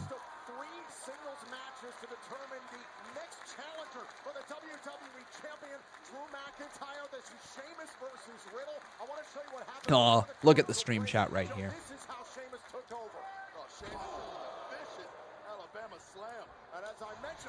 Oh, Danielle Pert, how you doing? He says, how many? I have no idea what you're asking, actually. Sorry about that. I was going to read it out, but couldn't figure out what you were saying. Big brogue knee right there from Sheamus. You know what's crazy, though, guys? That's only been an hour and 10 minutes. Like, we talk about how Raw drags on.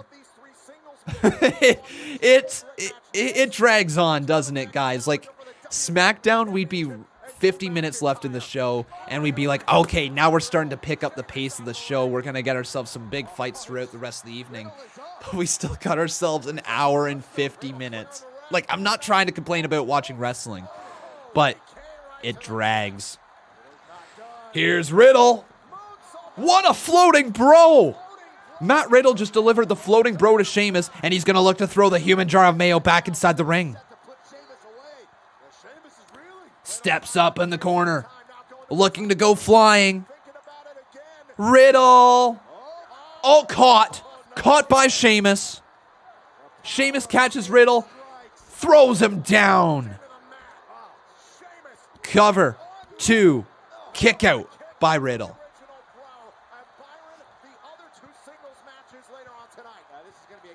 Riddle is becoming a star in the making right now. Do you guys agree with that? Yes or no? Is Riddle becoming a star right now? I feel like he's going a little bit in the opposite direction. He's trending in the wrong way, in my honest opinion. I feel like his momentum has been dropped a lot. And, I mean, you know, he went through allegations, so it is what it is. But I don't think he's becoming a star here tonight. Looking for the clover leaf. You think his promo helped him?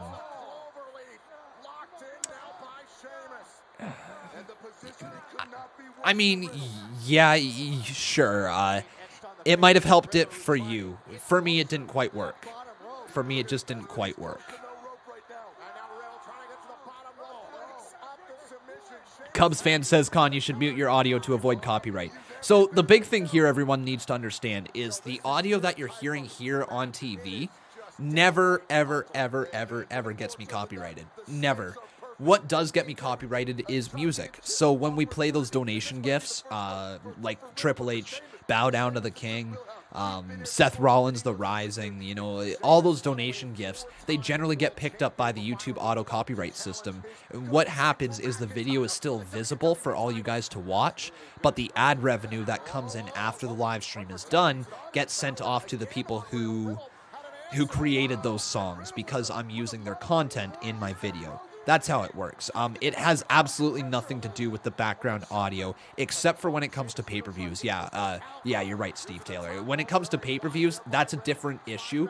And the reason being is because it's on the WWE Network and it's a paid subscription service versus being on Open TV, where they're a little bit more lenient when it comes to fair use. Granted, everything I do here on this channel is fair use. It falls underneath the category of fair use because we are expanding on the original content and we are modifying it enough to make it an original product of our own, right? I believe that's roughly how the definition works, but we're doing that here, and we've been doing that our entire life. It's just the problem is once we start showing the video, we're not modifying the content enough to make it our own, right? We're basically just throwing their copyrighted content up on the screen and then profiting off of it, which is not what they like to do at all. Into the cover, count of 2, kick out.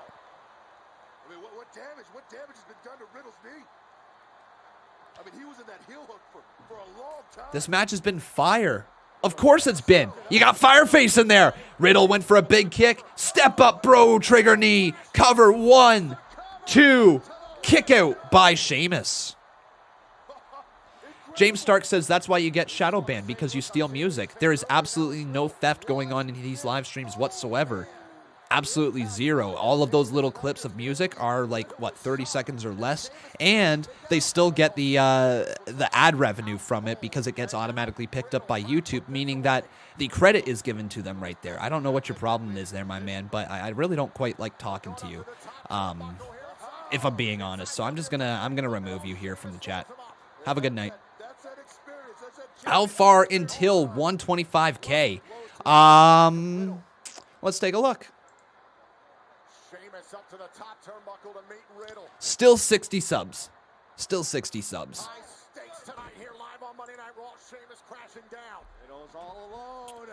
And by the way, who in their right mind would ever tweet this at me? Let's translate it. Fight, fight, fight, fight, fight, fight, fight, fight, fight, fight, fight. Is that what Lucha translated is? Is Lucha literally fight translated? And then, oh my God, that he sent me that. White noise delivered. 1, 2, kick out by Riddle. What? I learned something new today. I didn't know that Lucha meant fight. I had no idea. So when the Lucha Dragons were going Lucha, Lucha, Lucha, they were actually going fight, fight, fight, fight, fight, fight, fight. Can you guys just imagine? You're standing around in a circle. You got a bunch of guys lining up. You're like, I'm gonna get you, right? And then you just got all of your buddies standing around in a circle going fight, fight, fight, fight, fight, fight, fight, fight, fight, fight, fight, fight, fight. Like what?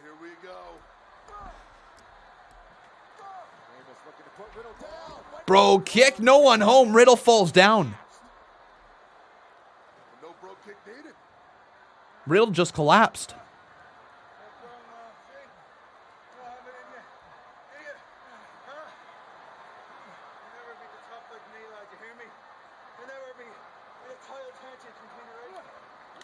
Headbutt by Riddle. Big kick to the side of the head. Goes for another high kick.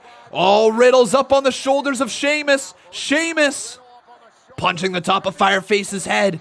Cover. Rolls through again. Sheamus. Oh my God, Sheamus is going to lock it in. Sheamus going for the Cloverleaf. Cloverleaf is locked in. Matt Riddle's going to have to tap out. Riddle's going to have to tap, tap, tap. Wait a second. Riddle catches him. Oh my God, rolls him up. What? 1, 2.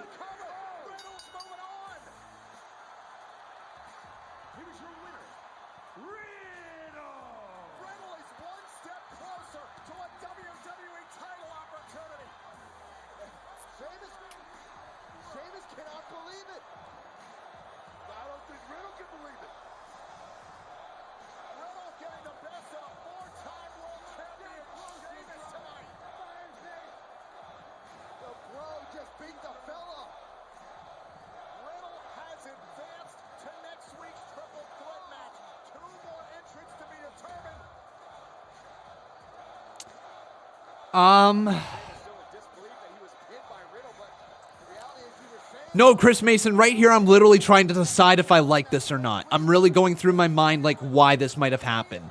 So what's going through my mind right now is Riddle gets the win over Sheamus. Okay. So then he moves on to next week. Okay, I can deal with that. I'm trying to think where Sheamus goes because in my mind, Sheamus is the logical opponent for Drew McIntyre at some point in the near future.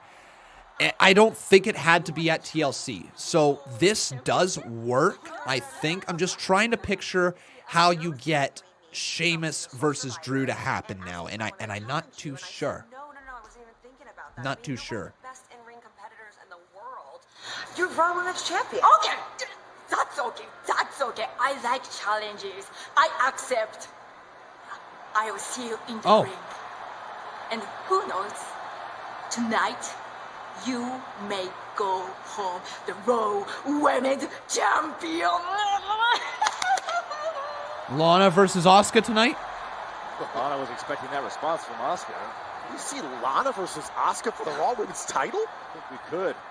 We're also Firefly Funhouse tonight as well. Alexa Bliss take on her former best friend, Nikki Cross. But first, we enter the bizarre world of Alexa's newfound friend, Bray Wyatt, for an all-new episode. Oh, the X over the face of Nikki Cross. I didn't even see that. Yeah, also, to people who do come into this live stream chat and say Conman doesn't like anything, we simply know that's not the case. Like, generally speaking, on this live stream, I tend to say most stuff is good, and I try to look at things in the most positive way possible. Generally speaking. Am I always going to like everything? Definitely not. No. But what I try to keep in mind is that my reactions are going to be emotional, regardless of whatever match it is. If I have an emotional reaction to it, it's because that's what WWE draws out of you. They're looking for that emotion.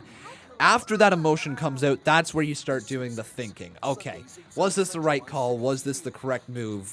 Can WWE work with this? Why did WWE do this? And that's generally how I think about things. So my initial reaction is my initial reaction. But then I start getting into the mindset, okay, well, where can this go? And for me, I try to give things a chance. I really do. And, you know, guys, I defended Retribution when they first debuted. Not a single other flippin' YouTuber on this planet defended Retribution when they debuted. Like, you know what I mean? I'd say I'm a relatively positive wrestling fan, for the most part. But I'm not perfect. I'm definitely not perfect. There is one thing that I love, though, and that is Hornswoggle in a diaper! A nutritional drink for when he's not getting enough in his diet to help him keep doing what he loves. Good choice. Head and Shoulders keeps your hair flake-free. Vamsy says, please buy this shirt. Only if the Lucha House Party do end up winning the tag titles. I make 100% of my leg days. My hair looks this incredible, even in 100% humidity. Take it up to 100. Jared Valerio says, now that Sheamus lost to Riddle, do you think they're saving Sheamus versus Drew McIntyre for the Royal Rumble? Potentially. That's kind of where my mind is going to. I'm thinking, what are the big matches they can put on at the Rumble, right? I'm thinking Rhea Ripley versus Asuka could be... Oh, shoot. Please tell me Rhea Ripley's going to come down after Lana gets destroyed by Asuka. Please tell me Asuka destroys Lana, says no one else is ready for Asuka, and then have Rhea Ripley come out. That'd be dope, man. But I still feel like that Rhea Ripley versus Asuka at the Rumble would be the bigger match, because it's the Rumble, right? Yeah, McIntyre versus Sheamus at the Rumble could be good. I don't know who else you go with there. You could go with some random person. Like, you could go Matt Riddle. They could go Riddle. And that could happen, but most likely not. Sheamus makes the most amount of sense, yeah. Who do you guys think is going to win the Men's Royal Rumble this year? I think it's going to be Big E. How do I feel about Keith Lee's new theme song? I like it. I like it.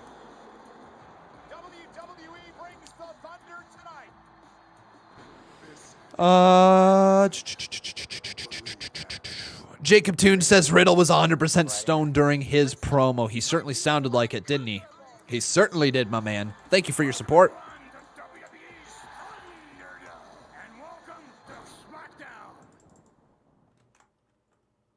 This program is aggressive. It's gonna be John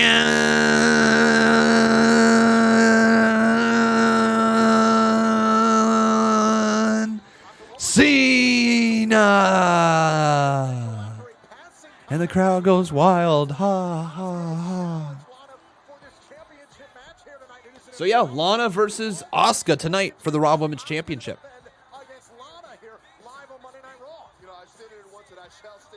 So when do you think fans come back?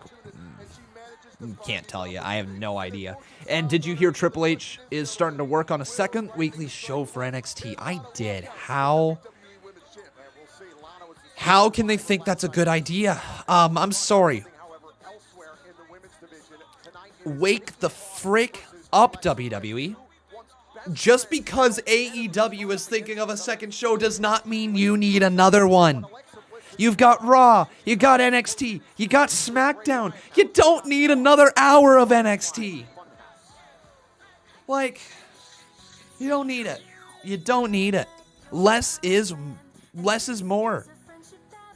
I will not be watching it that often. I will tell you that. Like, I won't be able to keep up. Here's the Firefly Funhouse. And welcome to the Funhouse. Tonight's episode is about something truly evil. Vile. Disgusting. Repulsive, even. We're talking about friendship. Friends will always let you down. 1 minute, they're your best buds, playing ball, skipping stones, burning the midnight oil to finish a 1,200-piece puzzle. The next minute, your so-called friend is burning something else. Oh, Randy Orton. Okay.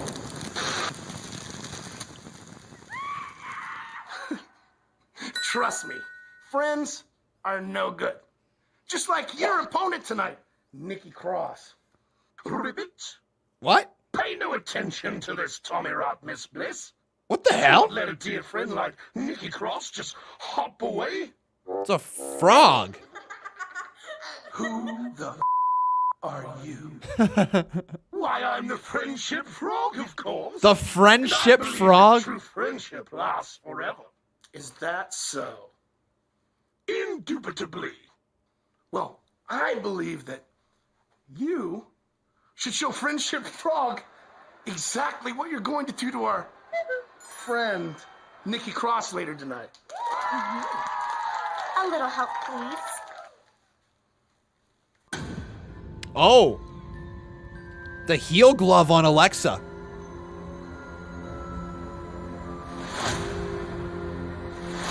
Oh, her eyes.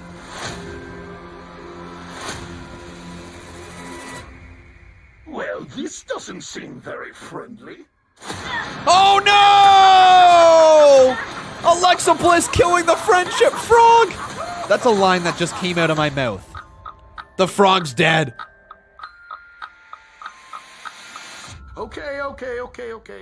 That's enough. Now, please, join us in a brief moment of silence.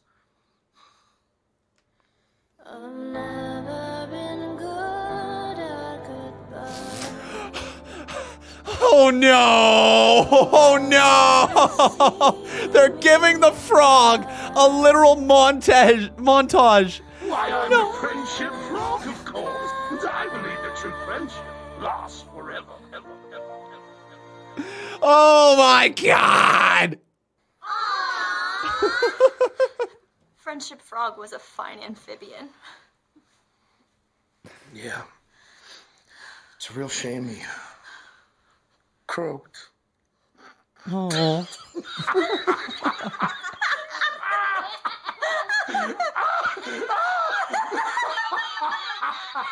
Okay. Bye. See you later, Nikki. See you soon, Nikki. We're really glad that you're our friend, and this is a friendship that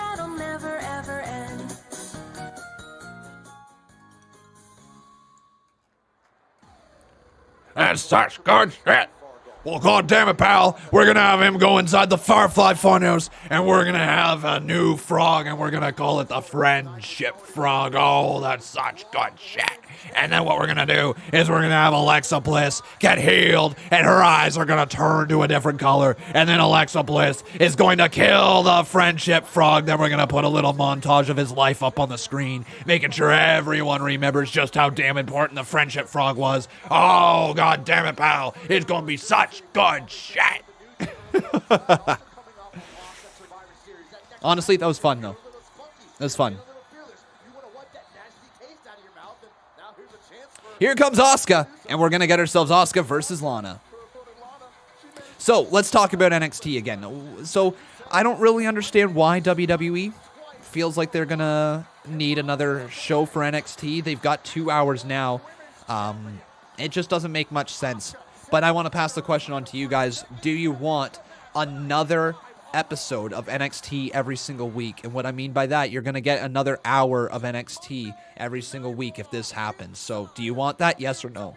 Yes or no? Either cancel main event or 205. Don't add another show. Call it NXT. Like NXT Gold. Holy crap. WWE, do you want a free little tidbit of information right here that I can offer out to you? You can take this and run with this. Call it NXT Gold. Put it on YouTube. Air it for free every single week. And you can have people from 205 Live, Main Event, whoever you want to try to get over. Put them on NXT Gold and put it on YouTube. Free for everyone to watch. That would be awesome. That would be a great way. Call it NXT Gold. Call it NXT Gold. It's free on YouTube every single week. Can put anybody on there. Minor storylines, very similar to how AEW Dark works. You can modify it in your own way if you want. Get new commentators on there. Get whatever you want. New announcers. Try things out. New storylines, new gimmicks, whatever you want to do. Air it on YouTube. Live stream, live chat. You can get live reactions in live time. There's no live fans right now. So get your actual, true, honest-to-God reactions through the live chat for up-and-coming superstars. Throw Eric Bugenhagen or Rick Buggs or whatever the frig his name is now on that show and see if people react strongly. And if people react strongly, well, then move them up to your actual NXT roster. I think that would be cool. Austin Meyer says put it on the free version of the WWE Network even. Yeah, you could do that. You absolutely could do that. That would work as well. I think YouTube would offer the ability for people to casually come across it, and maybe that way you get more fans. But the WWE Network free version works too, if they wanted to go in that direction. Sebastian Enrique says the real developmental show. Exactly. And then that way, when you have people like Aleister Black, Ember Moon, Finn Balor throwing their hat down into NXT yet again, well, then that means like they're not going to feel like they're in developmental because they're not going to be on a show that has some people who are very, very green and others who are super well established. You throw the really green people on NXT Gold with a couple of occasional big superstars showing up who aren't doing anything that week for a good match, and you get your reps in. You know, Ricochet could go down to NXT Gold for a one-off match and have a stellar match with Leon Ruff. Sure, you put Ricochet over, you do that, but it gets Leon Ruff the reps with a massive superstar. Or you just put him in there against somebody who is really good, or you get what I'm saying, right? I think that would be the way to go. I really think that would be the way to go. Sunday, December 6th, the star-studded holiday tradition returns as we celebrate the service, the courage, and the sacrifice of those that protect our freedom. We got a few more donations right here. Jacob Toon says, check Twitter. Checking Twitter. You said it. Oh, I'm afraid to play videos on here. 1 sec. Let me check it elsewhere. I've been screwed over way too many times with videos on these live streams. I've learned my lessons.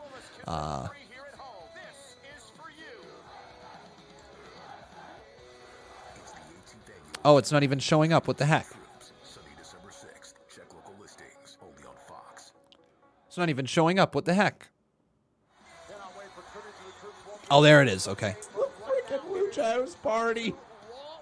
It's the freaking... Ah, you got me to say it. You got me to say it. It's the freaking Lucha House Party.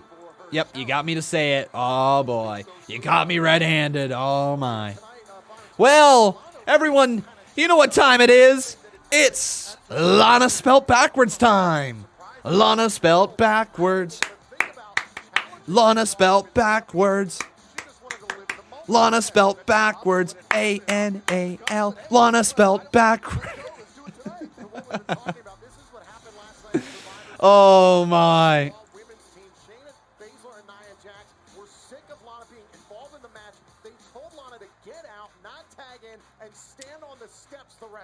Oh, boy. Jason Barker then says, Hornswoggle in a diaper time. Is it? Is it time for Hornswoggle in a diaper? Is it? Is it time for some more Hornswoggle in a diaper? Are we ready for more? Hornswoggle in a diaper time.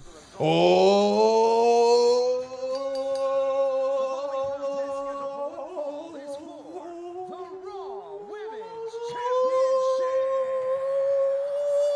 Hornswoggle in a diaper!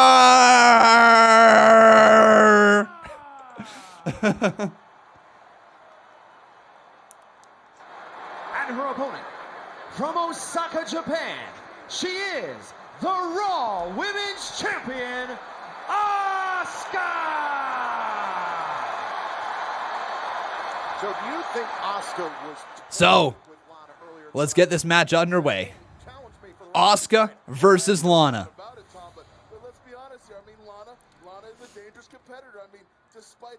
So Asuka right there. Oh, Nia. Oh, this isn't going to go good for Lana. Nia Jax is coming out. Des21089, thank you for subscribing.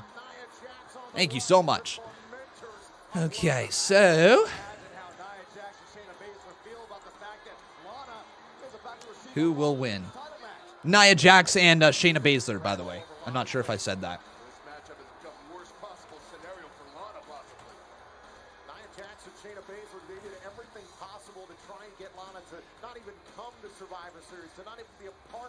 Get those votes in, everyone. Who do you think's going to win? Either vote Lana or vote Asuka. Here we go. And we got ourselves another 5-bomb right here. Proud Patriot USA. He says, are they really about to make Lana Raw Women's Champion? I do not believe they are. I don't think that's the game plan. I was slightly hoping for a Rhea Ripley debut here tonight, or re-debut. I don't know if we're going to get that either. You said Rhea Ripley to save Lana? That could work. Oh, big kick out right there.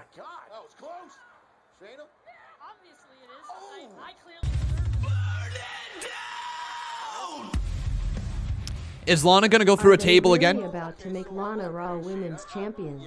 Question mark. Asuka? Oh. Oh, here we go, champ. How can you can't just put her out? You can't put her out. It's Lana. It's Lana. We did this in last time. You can't put anything.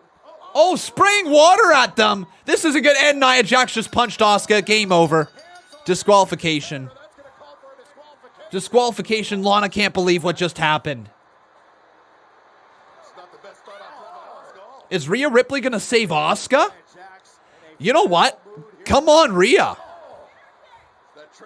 Or is Lana going to save Asuka?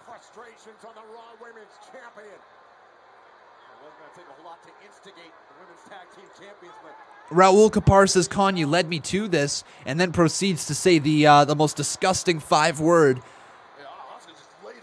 word in the English language. It's not even English.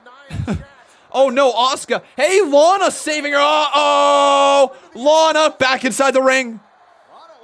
And going to escape on the other side. All right.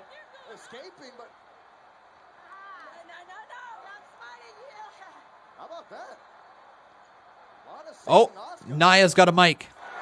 Hey, you started something. Get back in here and finish it. Oh, no. No, that's right. You heard us.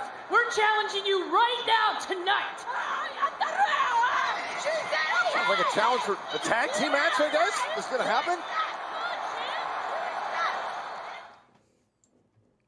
What's up? I'm going to tell you what's up. The holidays are just around the corner.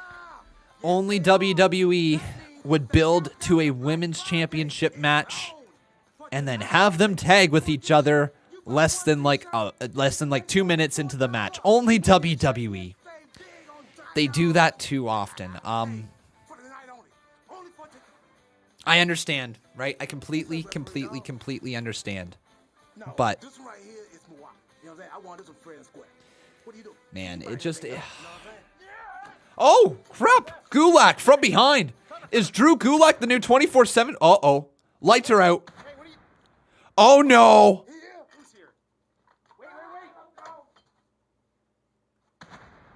Uh-oh. The Fiend?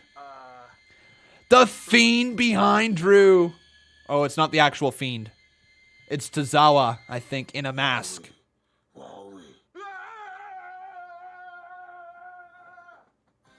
Yeah.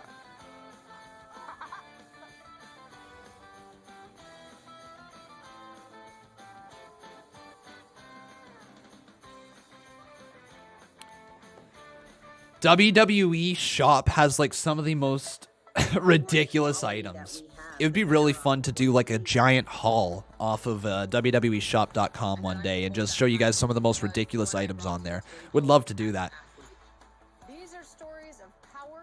But that would cost a lot of money and I would definitely not make it back. Raul Kapar dropping 350. Thank you, my man. I appreciate it.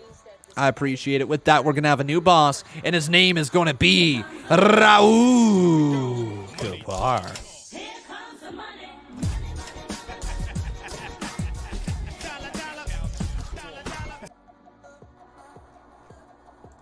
Thank you, Raul. And with that, my man, you're the new boss. So let's get you updated right here. Raul Kapar has become a two-time boss battle champion. All-wheel drive confidence.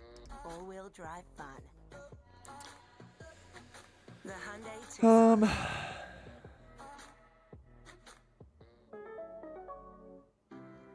Broken furnace? Call on Reliance to fix it fast. Our customers are our priority. It's how Reliance has earned over 45,000 5-star reviews and why we always take Vamsi, okay, so on Twitter he says, I think NXT is going to get slaughtered in the ratings during the Mox and Omega match. Whenever AEW has a big match on Dynamite, NXT ratings drop significantly. It sucks because NXT could do better in the ratings if they moved to Tuesdays or Thursdays. Here's the thing. Is that, well, I agree that Tuesdays or Thursdays would be much better for NXT because it takes them off of Wednesdays. We have to remember NXT was on Wednesdays first. It was AEW who chose to go to NXT's day on Wednesday and air their show. That is a thing that happened. NXT then countered that by going live. So the progression of events was that AEW was going on Wednesdays instead of the Tuesday slot that they were thinking about going to. They slid in on Wednesdays. NXT counter programmed by making their show 2 hours long, and then we got into the modern day Wednesday Night Wars. But on the flip side of things, you're saying here that anytime AEW puts on a great match, it slaughters NXT in the ratings, and their ratings drop significantly. But the exact same thing can be said about NXT to AEW. When NXT puts on a really good match or a hyped up show like that Halloween Havoc pay-per-view not too long ago, with a good card and hyped up anticipated matches, people tune in for it, right? The problem is with NXT is that the really good talent from there get called up to the main show. So you get left with sometimes a mixed bag of roster where some people are going to be over and some people are trying to get over. As opposed to with AEW, they're trying to establish their show with the set of characters. NXT, on the other hand, is trying to create a wrestling show to get characters over so that they can make money with them in the main roster. It's a completely different vibe the two shows are going at, right? AEW is building their stars for tomorrow while working on their stars today. NXT is just building their stars for tomorrow. They're not really working on the stars today. Once they have a star or a budding star, they move them up. And, they want to see what they got out of that star. They want to check what they can do on the main roster with them. Can we make more money off of them? Rightfully so, but that means that your booking limitations are there when it comes to NXT, and it's difficult to get people to care long-term about your product. You think about the Johnny Gargano and the Tommaso Ciampa era inside of WWE NXT, right? Once they got kind of flirting with that main roster, the luster of their NXT appearances became less and less, right? Because we knew they were on their way.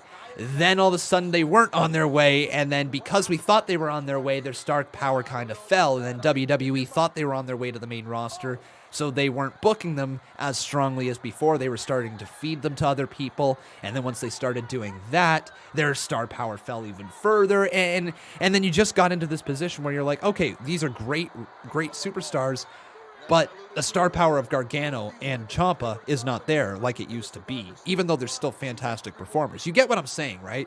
So that's where AEW does have the advantage right there, is that when a star doesn't work out, they are not afraid to be able to change things up. They're not afraid to be able to modify the gimmick. They're not afraid to tweak things because, well, they're just trying things out, right? They don't have anywhere else to go. That they're signed to AEW. They're good wrestlers. They got signed for that reason. So now they just got to figure out how to work their gimmick. And if their gimmick isn't working, then they're going to try something new. Jacob Toon says, I got to go, my man. I'll be back in the CMU this Thursday. Looking forward to it, dude. I'll see you this Thursday. Have a good night, buddy. But we got ourselves a 30 bomb right here from Jason Barker. How you doing, buddy? Thanks for your support. And I think Jason's starting to roll himself a little bit closer to the Boss Battle Championship. Look at this. Hey, hey. Ho, ho.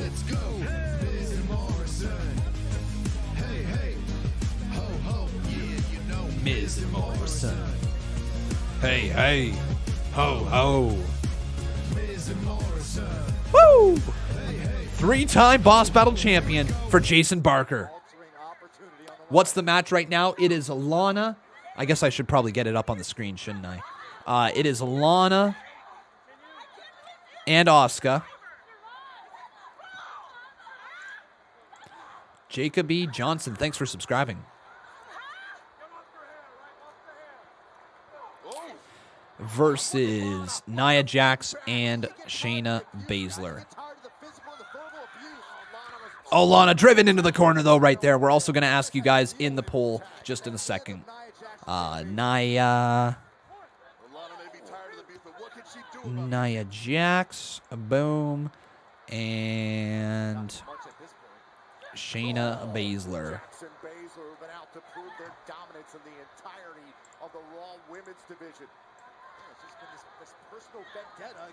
Beautiful. All right.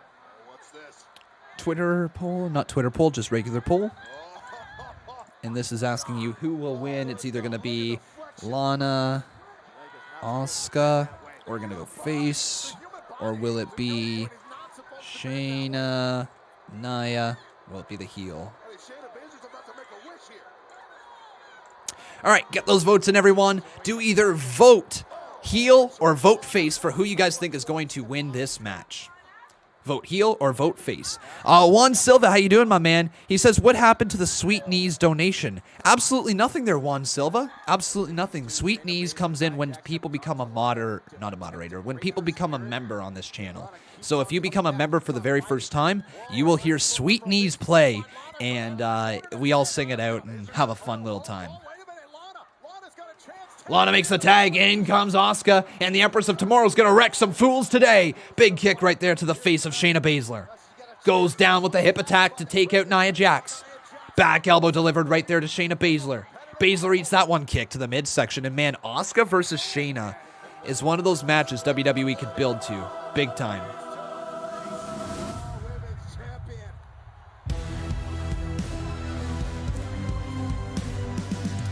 Oh, Asuka goes for a German, can't land it. Back fist, missed that one. Spinning back fist of her own right. Asuka catches Shayna. Boom, German suplex. Also, everyone, who here in the live chat watched my WFR today for Survivor Series? If you guys did watch it, what did you think of it? Did you like it? And if you haven't watched it, then make sure you do so after the live stream. Big kick to the chest from Asuka. Another kick, but Shayna sends her down. Oh, knee to the face as well. Cover. 2. Kick out by Asuka.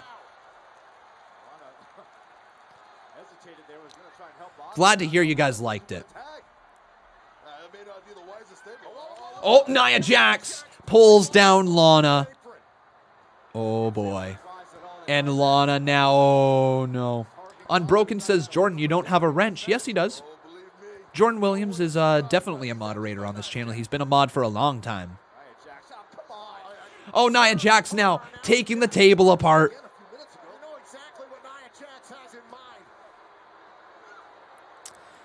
Hey, Jose, how you doing, man? Thanks again for your support. Saying, I think Asuka and Lana is going to lose because Lana is weak as hell. She is a stick. Okay. Oh, Nia Jax just went right over the top of the table. I mean, it's wrestling. If they want to position Lana as being strong, they absolutely can. Right now, they're doing some sort of storyline with it. Oh, Kirifuda clutch. Roll up from Asuka. 1, 2. Asuka just pinned Shayna Baszler. And Lana's running. Lana's running away with Asuka. Wow, Lana's even booking it out of there quicker than that.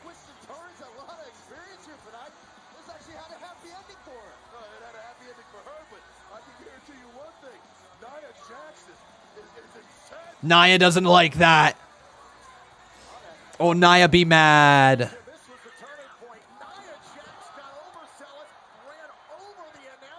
Yeah. Nia went crash, bang, boom. Good night. And then Asuka rolled up Shayna Baszler for the 1, 2, 3. So that's actually kind of huge. That leads me to believe down the line we are going to get Shayna Baszler versus Asuka. I think we will. Behold the king. The king of kings.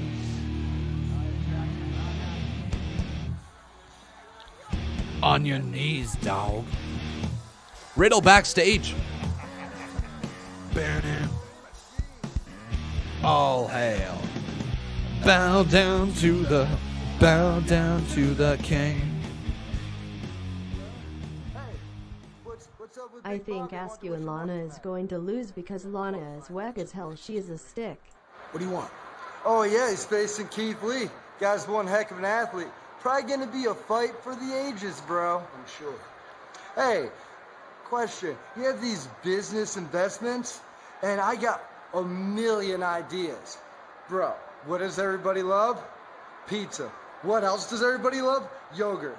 Pizza flavored yogurt, bro. And it just starts there. That's just the tip of the iceberg. How about you add a little bit of protein to some yogurt and you got Brogurt. I can keep going on for days. No, please don't. Oh. You really think that Bobby Lashley has time to listen to all of this nonsense? Yeah, of course he does. All right, first things first. I'm not your bro. Oh. Second of all, I appreciate your entrepreneurial spirit. So you get all your best ideas together, and in a couple weeks you get back with me and you pitch them to me. Like Shark Tank. Yeah, exactly like Shark Tank. Hey. You see, if we like your ideas, we'll do some business. And if we don't like your ideas, we'll do some business. For the first time ever, it's Lashley versus Keith Lee next. Well, there you go. I want to rewind that. All right. I want to hear when Matt Riddle said I'm first. not, or reacted to I'm not your bro. You had a little bit of pizza. What else does everybody love? Let's hear it again.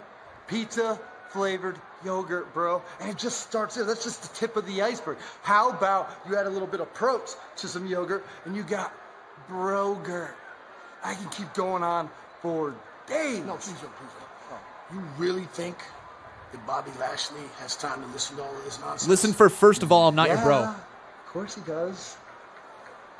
All right, first things first. I'm not your bro. Oh.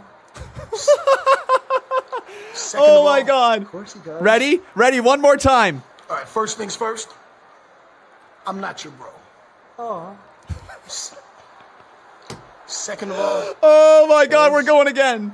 We're going again. All right, first things first. I'm not your bro. Oh. Second of all. One more time. Let's go. First things first. I'm not your bro. Oh. Second of all. One more time for the people in the back. First things first. I'm not your bro. Oh. Second of all. Oh. I appreciate your entrepreneurial spirit. Oh my God, man.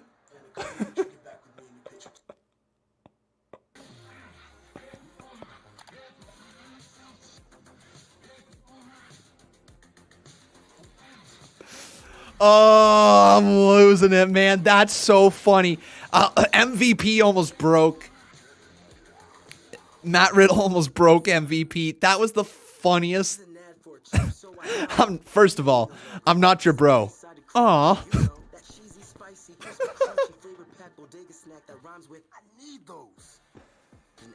Oh my God, that's so funny. That. That's the type of stuff you can't script, man. You can't script that. Oh, that was gold, man. That was gold. Oh, that was gold. First things first. I'm not your bro. Aw. Can we find it again? I want to find it again. I want to find it again. I literally want to hear it again. So you get all your best ideas together. Second. Of course he does. All right, first things first. I'm not your bro. Oh. Second of all. What's going on, Canada? Oh my goodness. Your pal Scott Stanford back again with a Love it. WWE News Slam. I have got Love it. Amazing news. TLC tables, ladders, and chairs. That's so good. Is less than a month away. All right, so let's get to some more donations here. So after Jose Gutierrez, we got ourselves Bailey Reichert. Thank you, Bailey. How you doing, my friend? Says, when does Seth Rollins come back, and does he come back as a babyface or heel? I don't know. And so many more. When TLC tables, ladders, and chairs goes live on Sunday. Yeah, Bailey, I don't know if he comes back. I feel like his character needs to continue as a heel.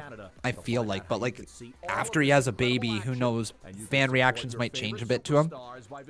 We'll see. I don't know. What do you guys think when Seth Rollins does come back? Is he heel or face? He might honestly be back this Friday on SmackDown, so he might still be a heel at that point.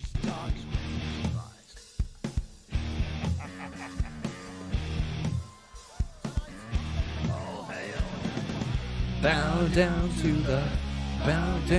the king. When does Seth Rollins come back, and does he come back as a babyface or heel? Yeah, no idea. We got a 7 bomb here from Cameron Andrews. Thank you.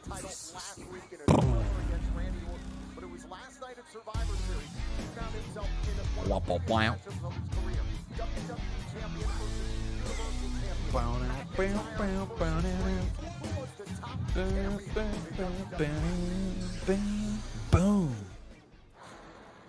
I can tell where they are leading with this, where it will be tables match at TLC either. Lana versus Nia, or Lana Urosna and Lana versus Nia and Shania. Yeah, Cameron Andrews, I think you're onto something there. I do think we're going to get a tables match at TLC between Lana and Nia in some way, shape, or form.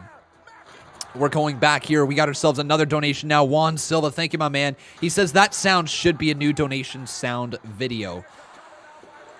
Maybe. I'll have to see how easy it is to find like that clip at the end of the live stream, if I can manipulate it into a donation clip that makes sense. I don't think that's probably going to go down, if I'm being honest. It was a funny moment, but I think that people would get really tired of it really quick. I mean, we played it, what, 5 times here, and people were already saying that's not funny anymore because wrestling fans, right?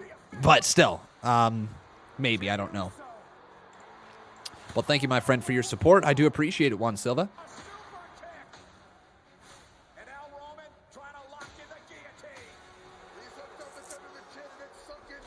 What did you guys think about Survivor Series last week or last night? What did you think about it? Did you like the show? I thought it was entertaining as hell. Thought it was pretty solid. It could have been better, of course, but like it wasn't horrendous at all, and I thought it was fun. Like a worthy WWE champion, but tonight the Universal Champion just too much.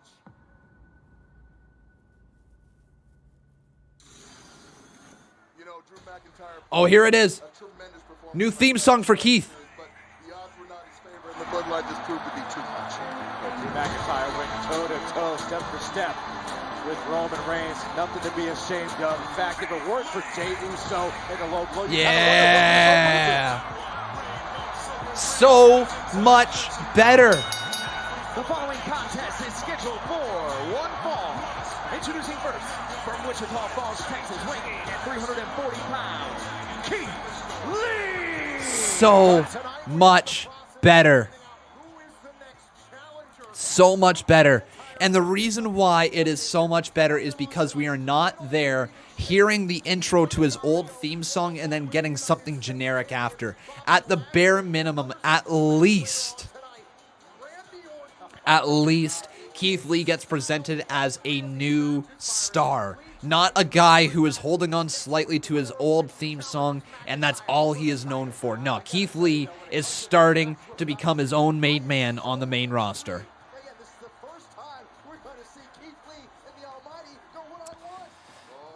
But we have officially reached 10 p.m. We got 1 hour left in the show. If this was SmackDown, the show would be over. But here comes Bobby Lashley.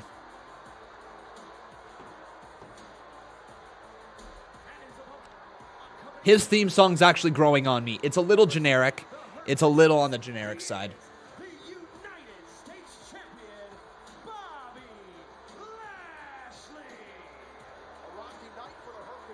Bobby.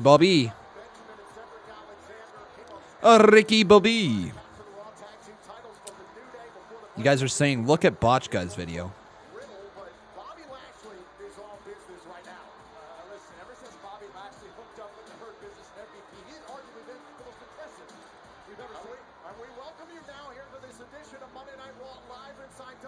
Huge.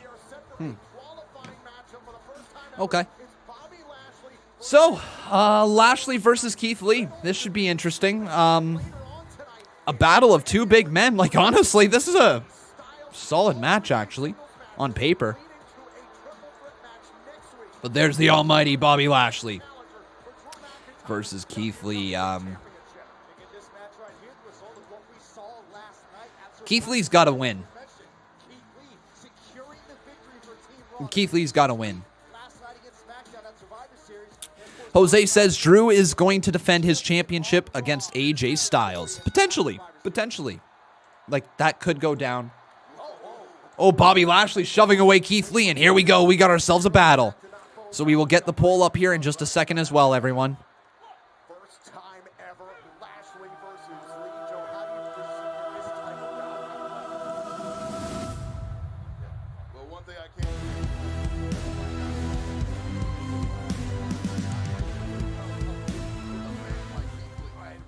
Drew is defend his champion AJ Styles.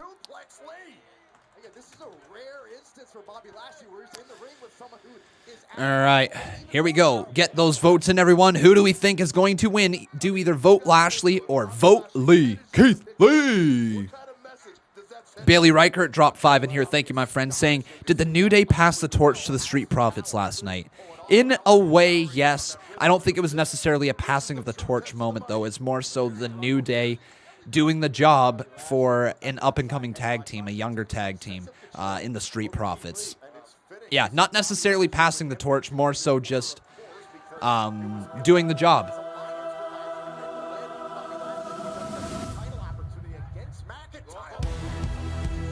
Late.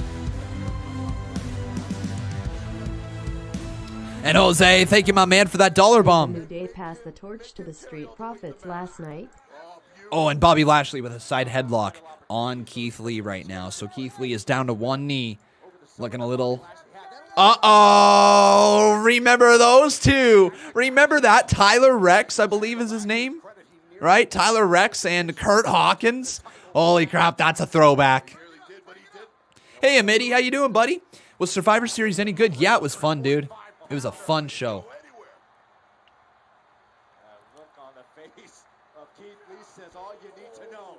Defiance by Lee blocking the blow there by Lashley. That was Keith Lee telling Bobby Lashley, I dare you to try something else. Oh, and look at this. Keith Lee wow. Bombs in the corner. Launching sledgehammers at Bobby Lashley. Honestly amazing. Jordan Williams just sent this to us here on Twitter.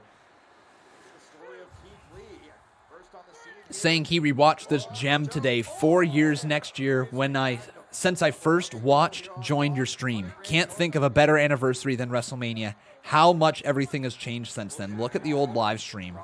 Man, that's a throwback. That is an old live stream, man. Crazy. Good to hear, Amitty. Very good to hear. Off the flatliner, count of one, kick out by Big Daddy Keith.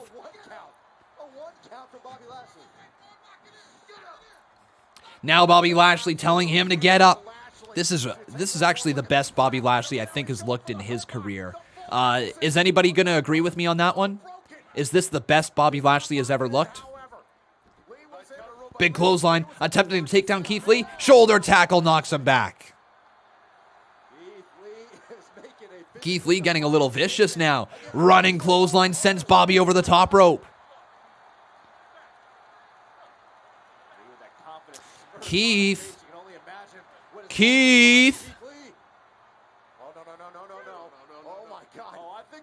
I think Keith Lee's going to go flying. Keith Lee off the ropes. Oh, MVP getting involved a little bit, causing a distraction. Wow. Now Keith Lee stepping outside of the ring. MVP is in his sights. Hey, WWE Fan Talk Show, how you doing, my man? Asking, is this for the United States Championship? It is not. This is to qualify to go on to next week in a triple threat match. Matt Riddle qualified earlier today, and the triple threat will be for the #1 contendership of the WWE title. So that's what's going down in this matchup here. But welcome to the stream, my friend. Nice to see another verified channel here. Welcome, dude. But Bobby Lashley now breaking the count, going back out there, and Keith Lee is in a little bit of trouble again. Up on the shoulders. Is this about to be a botch? No, Bobby Lashley. Oh, what was that? Wow. Face first. Well, thank you, my man. It's great to have you here. It really is. I'm going to have to check out some more of your stuff. I've definitely checked your channel out a few times, but haven't gotten in depth on some of your videos. Do you have anything that you can recommend to our stream chat here to check out on your channel? And we might as well give you a little shout out here. So guys, WWE Fan Talk Show, go check him out. Go check out that content. Let's see this plug here in the chat if he wants it. But Paul Carpenter, thank you, my man, for your 5-bomb right there. What does he got to say? If you can have one female in the Hurt Business, who would it be? I would have had, I think Mia Yim would have been dope in there if she wasn't with Retribution. Now, obviously, with Retribution, that's not an opportunity. Naomi would be cool. Naomi would be really cool.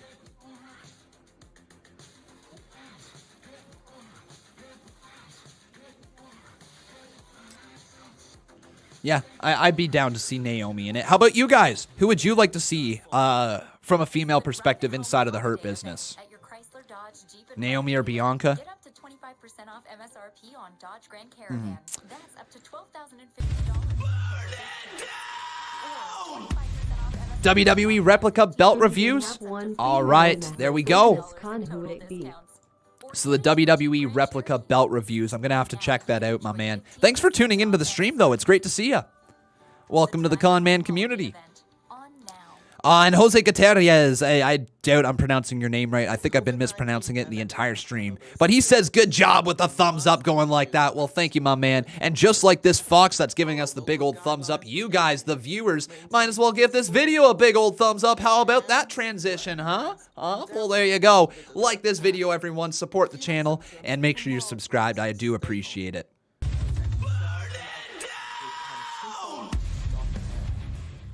From the government of Canada.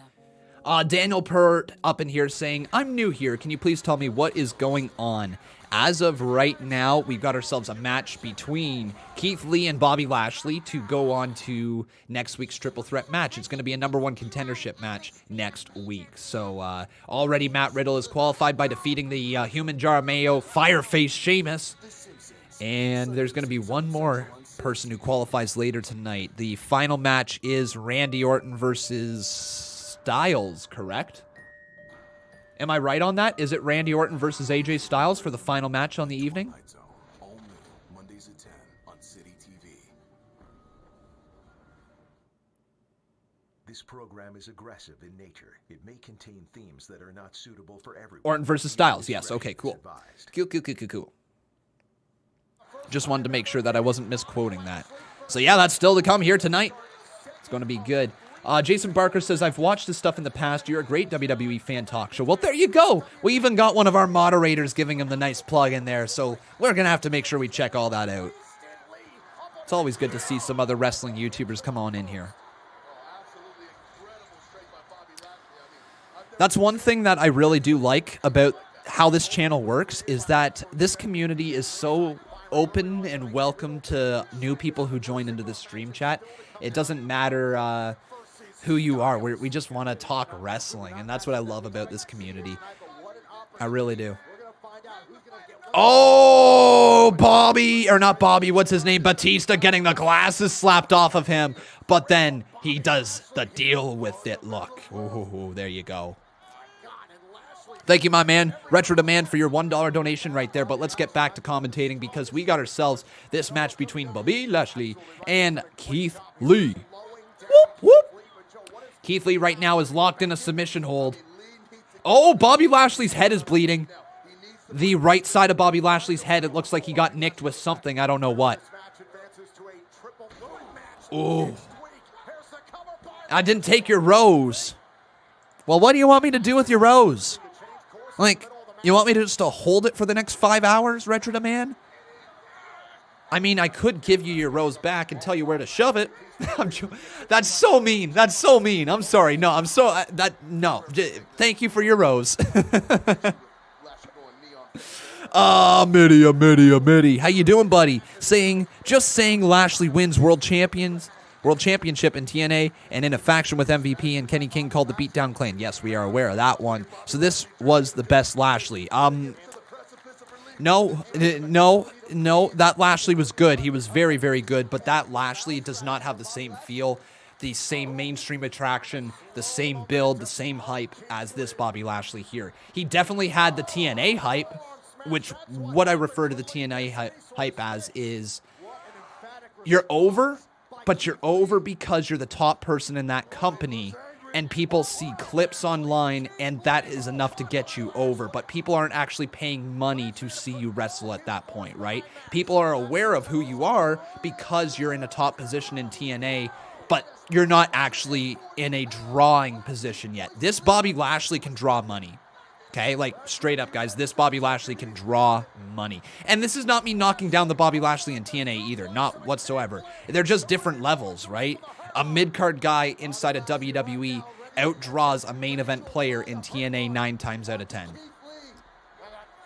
You want proof? Think about this. When Kurt Hawkins left WWE, We were all wondering, where does Curt Hawkins go? Curt Hawkins is a bottom of a card player inside of WWE, but then he goes to TNA and he's solid in the mid card. You know what I mean?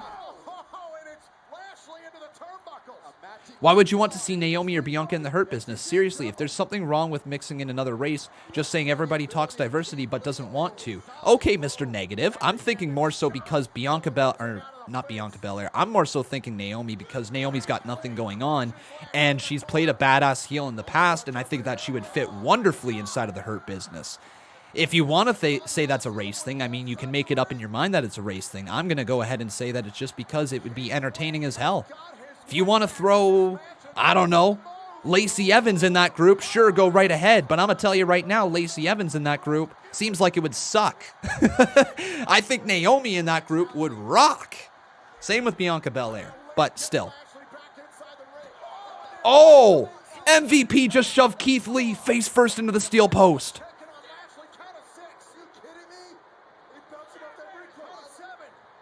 Keith Lee comes back inside the ring. No way. Is Bobby Lashley going to beat Keith Lee?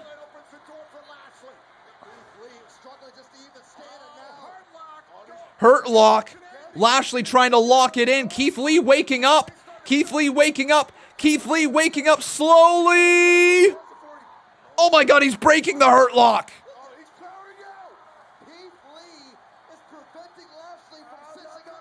He breaks the hurt lock. Has him up on his back now. Bobby Lashley taken down by Keith Lee. What, MVP? What are you doing? Oh, so MVP gets involved. Disqualification. Keith Lee wins via DQ. So Bobby just got screwed by MVP. Keith Lee wins. He advances.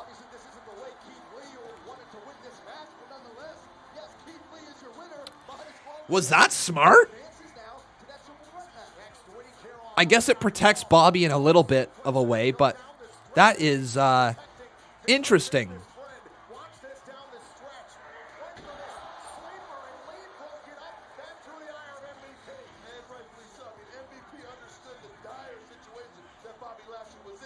Yeah. Anyways, like I also originally said, if Mia Yim had been available, she's in Retribution, obviously. If Mia Yim had been available, I think Mia Yim would be an excellent choice inside of the Hurt Business. I think that her presentation could have been just as badass. You guys know that I'm high on Mia Yim and have been for a little bit as well. I'm going down through the roster. You know, you could throw like a Rhea Ripley in. You could, but it feels like Rhea Ripley would be lost kind of in that group. You want to look at somebody who would benefit from being in that group. And seriously, Naomi would benefit big time, massively, by being in that group. Yeah, Mia would have fit perfectly, Diego. I 100% agree.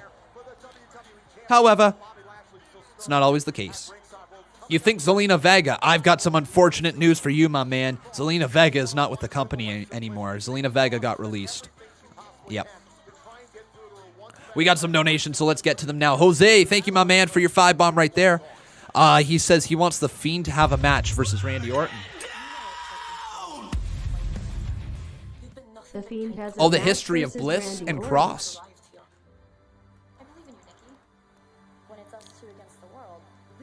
Lashley got hit with the turnbuckle outside. Did he, Paul?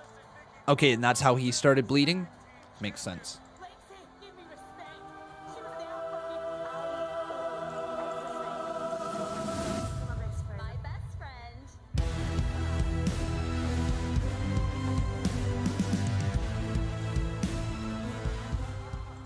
Lashley got hit with a turnbuckle outside. And with that, my friends, we've got ourselves a new boss. Paul Carpenter becoming a 3-time Boss Battle champion. Man, this race, it's picking up, isn't it? It is picking up big time. Find out what he is truly capable of. Creepy recap. Very, very creepy. Let's take a look through Twitter, though, real quick.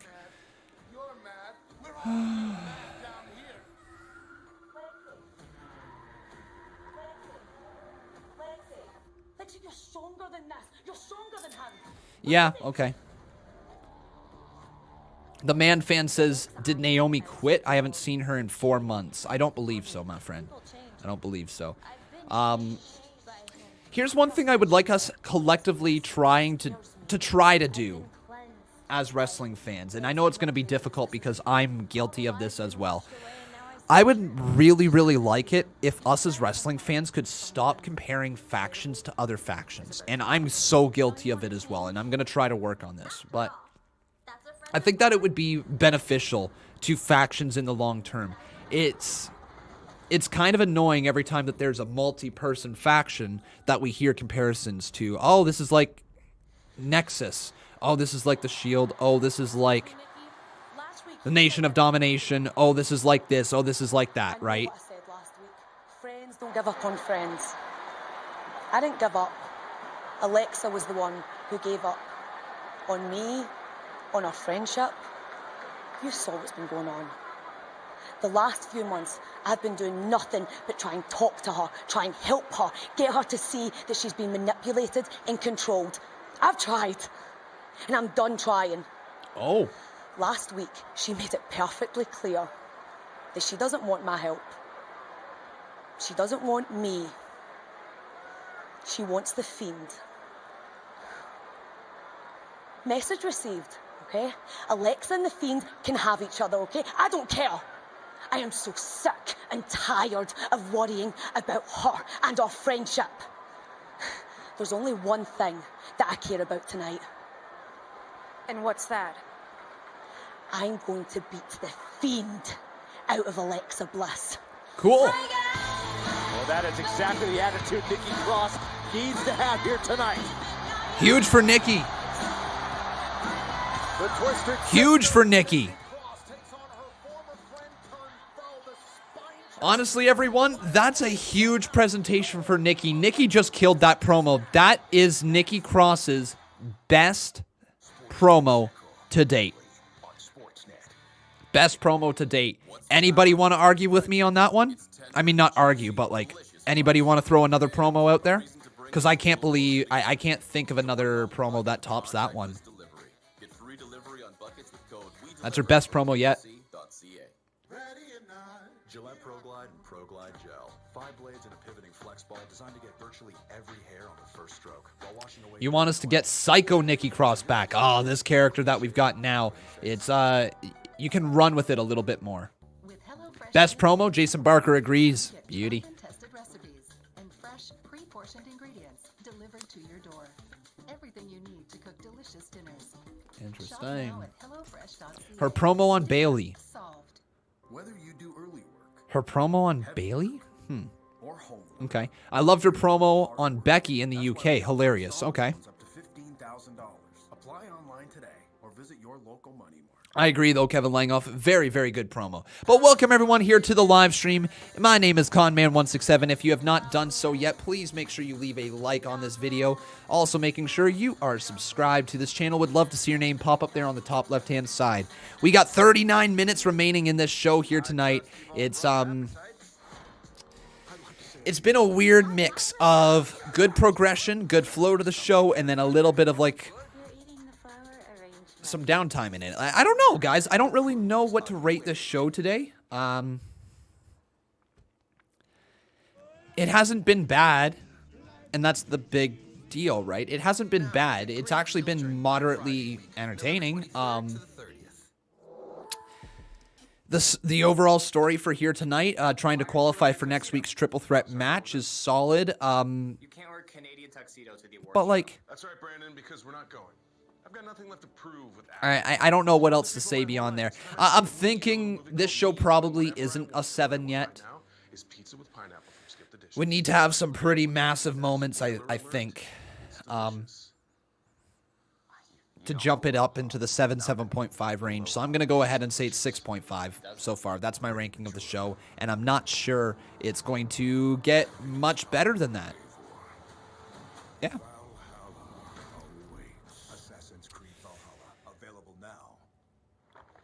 What about Dean's promo with Seth back in 2013, 2014?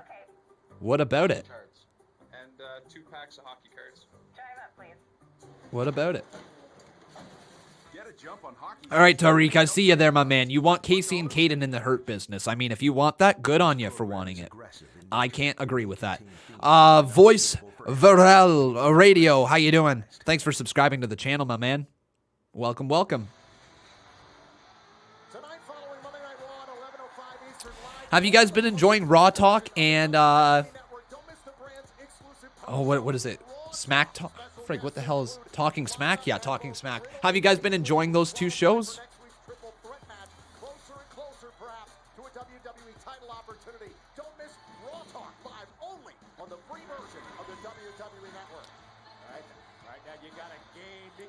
All right, here we go. Yeah, it's the remix of the theme song for Bliss. Boom. And here she comes.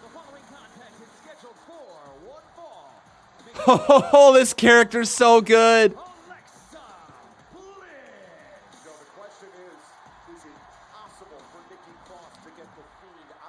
Cody Begg, what? Yo, my man, Cody Begg is back. A bigger return than The Rock at WrestleMania.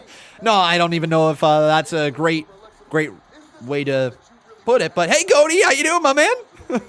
Good to have you, buddy. The one and only Cody Begg. But here we go. Alexa Bliss versus Nikki Cross. Let's do this, Lexi. Nikki Cross says, let's do this, Lexi.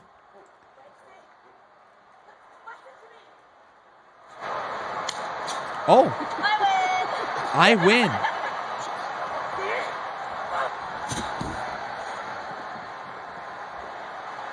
She just does that. Oh, drop toe hold. Down goes Nikki Cross. And Alexa Bliss playing those mind games. Telling her to come out. Well, Cody, we love having you here, man. We've always said that. We love you, buddy. This community truly, truly loves you. And we hope you're doing, wow. Did you see English try to come out of my mouth? That didn't work. Let me try again. We hope you're doing well, my friend. We really do. And we miss having you in here. Where's the poll? In made-up land because Conman hasn't actually done it yet. Let's fix that. So the poll right here is going to be who will win. It's either going to be Alexa Bliss or it's going to be Nikki Cross. Look at the look on Alexa Bliss's face.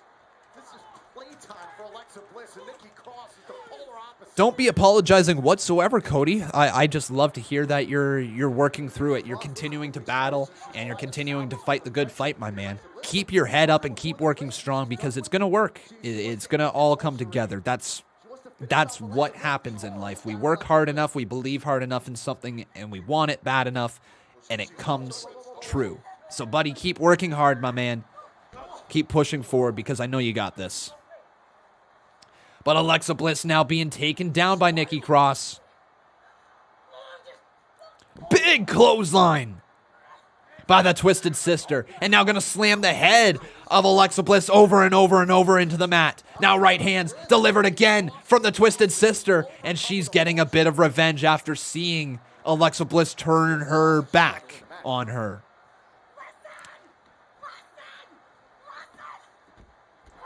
He's trying to get some sort of sense back into Alexa Bliss. That seems like someone who's in control to you. Nikki Cross is trying to get anything she can into the mind of Alexa Bliss. Oh my God.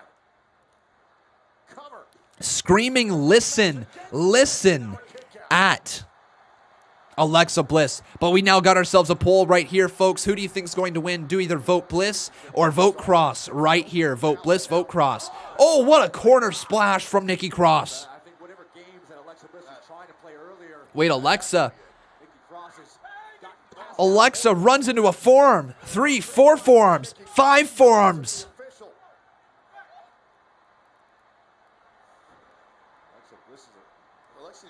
Nikki. Bliss is crying.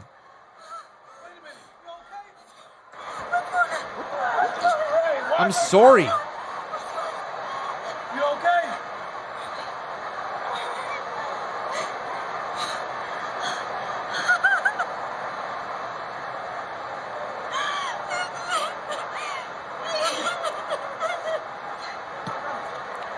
She's toying with her. Fake crying.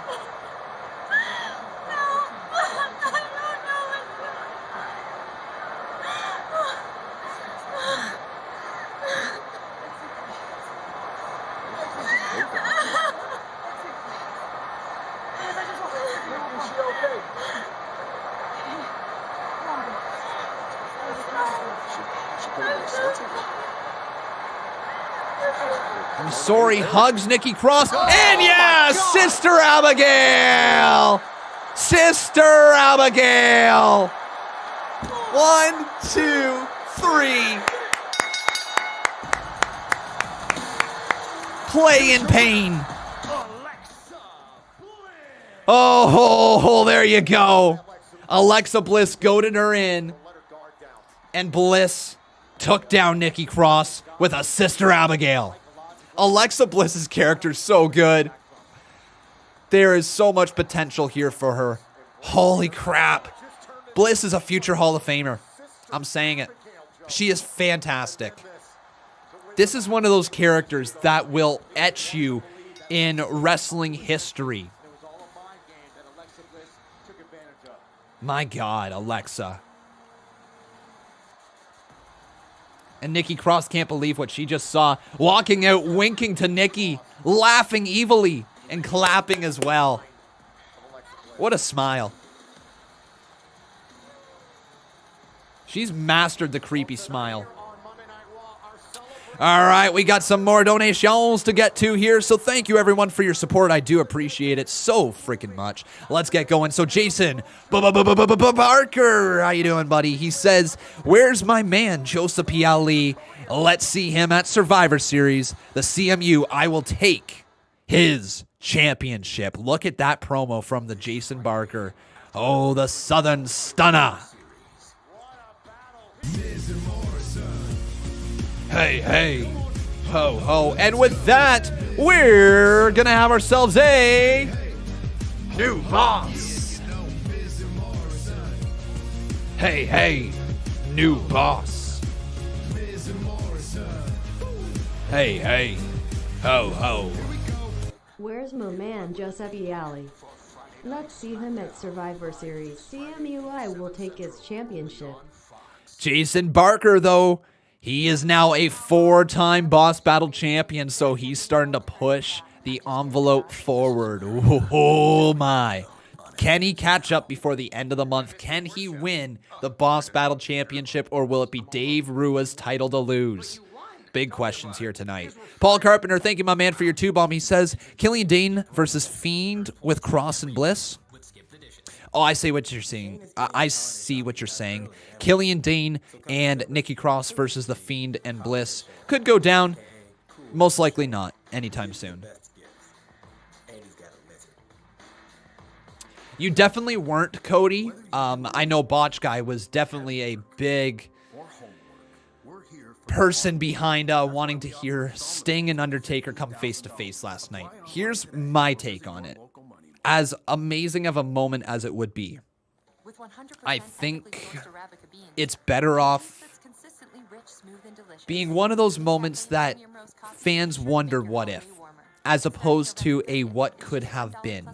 And what I mean by that is that if that actually went down, if something happened between Undertaker and Sting and the match ended up happening, there's a slight chance it could be amazing. There's a bigger chance it could be a debacle. And when we've seen the debacles of Undertaker versus Roman Reigns and Undertaker with Kane versus D-Generation X, you know, there's nothing worse at this point than a bad Undertaker match. Him versus Goldberg was another really bad match. And I don't think Sting would be able to get a great matchup out of him whatsoever. You say a confrontation would have been amazing as well. And, like, I totally get it, right? I totally understand where people would want to have that. People who have been watching the business a lot longer than I have, of course, would have a deeper connection to that. For me, I thought if you're going to do anything, it's got to be The Fiend or you do nothing, right? You pay it forward with The Fiend or you say goodbye to Undertaker in the best way possible. And that's letting him walk out on his own. Oh, there's the edge face. Thank you, Lux7. Look at that edge face. You guys know that one. What? Oh, wow. Talk about timing. We got ourselves that face right there in our tweets. So great timing right there. Shredded wheat cereal, 100% whole grain wheat with 0 grams of sugar and 0 Well, yeah, I do worry that any match with The Undertaker could have been really poorly received at this point. So best way to get around that is just to retire the man. It was sad, though. I had a tear in my eye, man. I had a tear in my eye.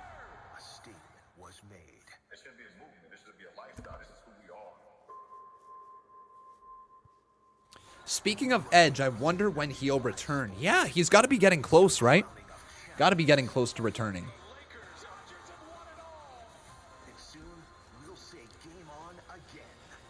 Boom, boom, boom. I agree, Asim K. I absolutely agree. This program is aggressive in nature. The fact that Taker was going to beat up Shawn if he did not put over Stone Cold is badass. That's dope. I didn't know that story. That's really cool.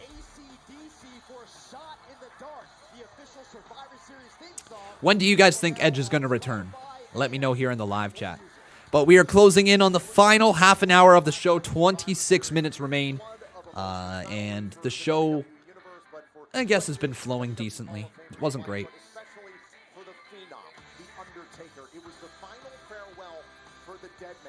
Putting the title back on Drew was a great move, too. 100%. And here was my take on that one as well, because it's been a little bit since we've talked, Cody. My take on that one was that a 2-time WWE champion sounds so much better than 1-time WWE champion. And when you were putting him up against Roman Reigns, you had to try to put Drew on Reigns' level. And they did just that, in my opinion. They made Roman Reigns and Drew McIntyre feel like they were on equal playing fields, which literally raised the stock of Drew McIntyre so much.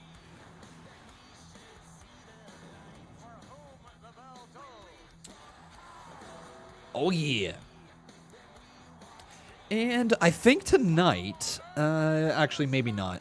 It might be a little late for me to watch one, but I would really, really like to watch another wrestling pay-per-view pretty soon here. I think, what am I on? I'm on Royal Rumble 93.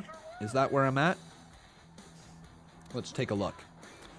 Because for those of you who don't know, I'm watching through all of the WWE pay-per-views that have ever been produced. So I started back in '85 at WrestleMania 1, and I've been watching all the way through since. And right now, we are currently at... we are currently at... Yeah. Oh, wait, no. Did I watch Survivor Series? Survivor Series 92. Did I watch that? Hang on. I can't remember if I did. High Energy versus the Head Shrinkers. Nails. Oh, my God. The Big Boss Man. Nails versus Big Boss Man. So I don't think I've seen this. So I guess I'm on Survivor Series 92. Yeah, Rick the Model Martel versus Tatanka. Wow. These are some names here, guys. Flair and Razor Ramon. Oh, I've yet to see a Razor Ramon match, so this is going to be my first Razor Ramon match. I mean, I've seen Razor Ramon matches, but I mean by watching through. So I'm getting to the Razor Ramon era. Interesting. Oh, I'm excited to see him. The tag team elimination match there. Shawn Michaels is ready to face Bret Hart. Yo, that's going to be good. Shawn Michaels, Bret Hart. Yeah, okay. So there we go. I'm looking forward to that one. Survivor Series 92. I'm going to watch that at some point. Maybe tonight. Most likely not. Probably tomorrow.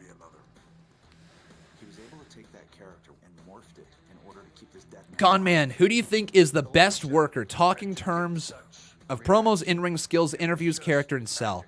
Who do I think is the best at all of that? Well, that's actually a tough question because what that in turn dictates is who do I think is the most versatile? Because if you're the best at everything, you're able to be put in anything and make every single thing that you're in work. And for me, I love what Drew McIntyre is doing. Do not get me wrong. Love what Roman Reigns is doing. Do not get me wrong. Love what Seth Rollins has been bringing to the table. I even like the whole Mysterio family storyline. But for me, I think the most versatile player that you can put in any scenario and he will make it work is Kevin Owens. I think Kevin Owens is incredibly and criminally underrated in the WWE. I really do think that Kevin Owens should be a focal point for Vince. He just somehow gets pushed to the wayside sometimes. We're one strong run away from Kevin Owens establishing himself as an absolute megastar. But I really like what Kevin Owens brings to the table.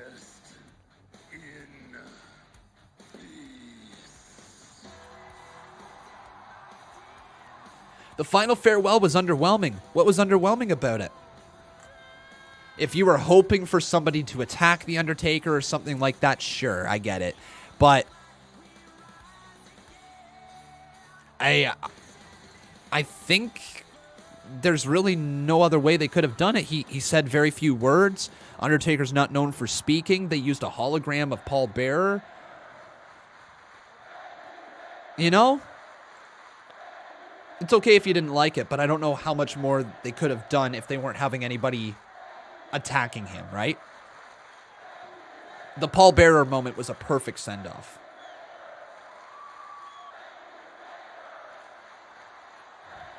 And listen to the thank you takers. The chants being echoed throughout the arena. The piped in chants. But thank you, Undertaker, for 30 great years. And here comes Orton. They talk to me. Steve Taylor said I was going in hoping no one would attack The Undertaker. So then there you go. I know this is the main event, everyone, but I can't hold it anymore, so I will be right back. Tell me, what do you think is the greatest wrestling match of all time? I will be right back.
Sundays on Sportsnet.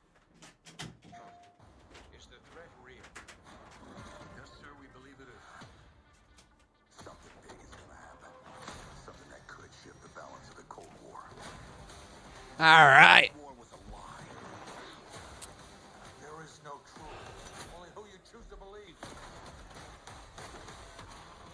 Oh my God, ladies and gentlemen. Could it be? Oh my God, it is. It's Hornswoggle in a diaper! We've made it the most awarded. Oh my. Last forever. My oh my. We make it so you can go anywhere and do anything. But only you can chase freedom. Because the truth. Why do you say that, this freaking guy? What's going up with that? Like, what's going on over there? Canada's #1 selling SUV brand. I gotcha. I gotcha. I gotcha. I gotcha. Whoop. We noticed we're spending less, not going out as much. Could we be putting more towards a down payment? Well, that would have been cool there, Ghostface. That would have been cool. Blake Lewis says this is getting old, Con. Home almost 8 months sooner. That would be amazing. That's almost a year. With change comes questions. See the impact of your Okay. You caught that too, this freaking guy, eh? I've always wondered that. I have really wondered that. I'm 25 years old. I've wondered it. Not 1991 anymore. Brian could use Boost, a nutritional drink for when he's not getting enough in his diet to help him keep doing what he loves. Yeah. Don't do it. Don't do it. Oh, don't do it. Don't do it. Don't do it. Don't do it. Well, guess what, guys? I'm not going to do it. I'm not going to do it. I'm going to show you Con Man in a diaper. Oh, and then, of course, why not? Oh, it's Hornswoggle in a diaper. Good choice. Head and shoulders. 100% great. I never do anything less than 100%. Me neither. Yeah, I have wondered that because, like, Take it up to 100 with clinically proven head and shoulders. I just don't know how, and it's entirely possible that he is a lot younger than me. It's entirely possible. It's just I heard that news and I'm like, there's no way. There's no way, right? Like, if that is the case, then crazy. But I've never seen a 21-year-old have that much gray in his beard. No offense at all. None at all. But I'm just kind of curious about that one. This program is aggressive in nature. It may contain themes that are not suitable for everyone. Viewer discretion is advised. This Wednesday, live from the Capitol Wrestling Center, one member of the undisputed... I'm the one to talk about gray in my beard. If I got gray in my beard, I mean, here's the thing. I have gray hairs in my beard, and it makes me cringe every time I find one. Like, like I've got gray beard hairs, just a few of them, and when I find them, I'm like, oh my god, Becca, it's another gray beard hair. And then we get like the light out, we're like examining it, and yeah.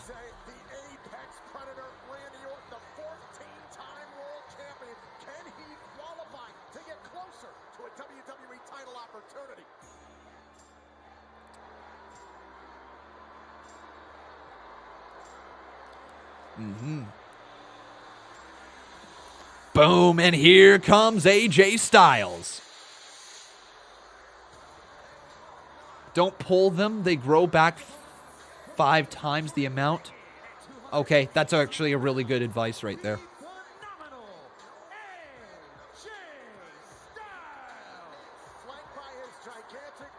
Oh, I don't think anybody's mad. I mean, if you're mad about that, you've got other things that you can be mad about, right? I don't give 2 craps. Lie about your age online if you feel the need to do that. Or if it's actually the truth of the age. I honestly don't know. Like, you know what, guys? Like, if he might absolutely be telling the truth about that. Who am I to say? I'm just a guy online, never met the guy in real life whatsoever. It's just something that I've always wondered. Like, how is he 4 years younger than me? Or 3 years younger than me? Whatever it is, the age that he said. It just always... I was like, oh, that's kind of crazy. I never knew that he was younger than me.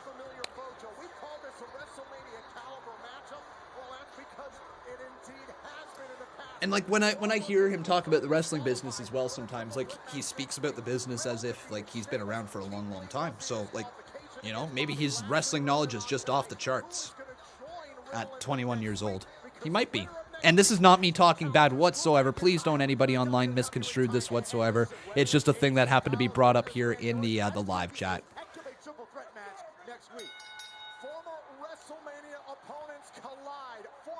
Here we go, though. AJ Styles versus Randy Orton. Roll up, kick out.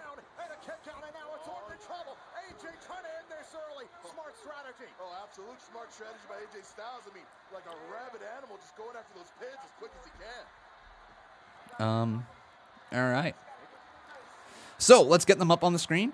AJ Styles knows what kind of mood Randy Orton is in. So yes, it was a very smart strategy to try to capitalize on the emotional. So let's get AJ. No doubt, livid after last week losing the WWE title. Oh. AJ there, and now Randy begins to stomp away. We're going to get the poll up on the screen as well, everyone. This is classic Randy Orton. WrestleMania rematch as well, if I'm not mistaken, right?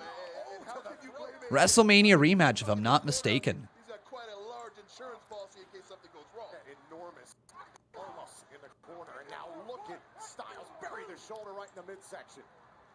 Mentioned on the classic matchup these two had last Okay, so it's going to be either AJ Styles or it's going to be Randy Orton.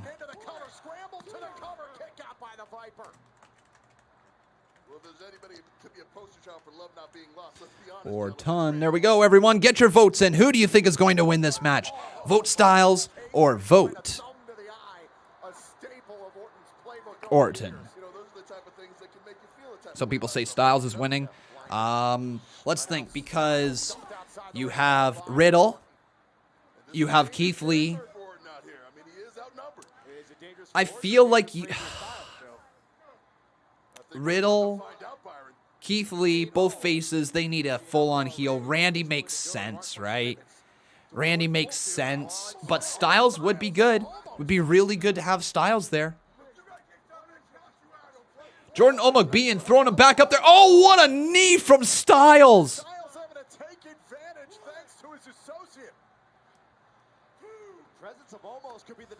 Now Styles slides back outside of the ring, going back after Randy Orton. Maybe going to use Randy Orton's own move against him, dropping him down on the announce table. That's a Randy Orton classic. And we go to commercial break, all right? Hey, smart speaker, play Sportsnet 590. Okay, streaming Sportsnet 590 on the Sportsnet app. So make sure, once again, guys, make sure you do either vote Styles or vote Orton right here. That is right, Sid. Are my toes tapping? I feel like my toes are tapping. Now there's a seagull pecking at your foot. Shaving tip, don't shave against your hair. It causes it to grow back thicker and more often when it comes to beards. That's what I would want. So I guess if you're avoiding getting a beard, that's what you would want to do. But for me, no. Every time I shave, it comes back thicker. Yeah. Which is what I want. I want a nice thick beard. I want a beard with 3C thick.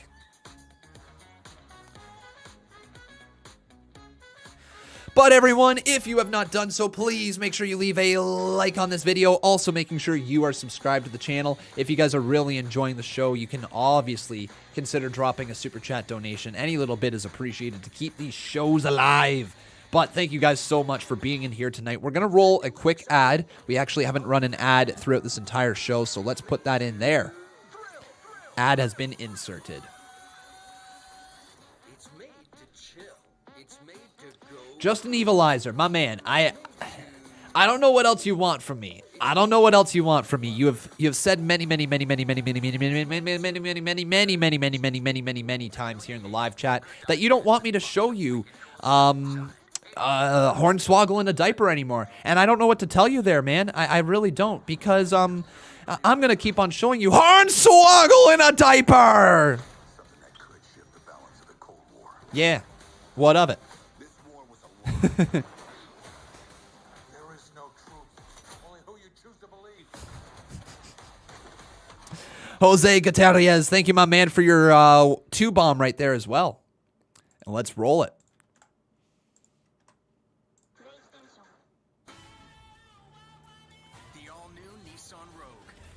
After the stream, I'm going to watch Conman's reaction to War Games 2019. Well, enjoy, my man.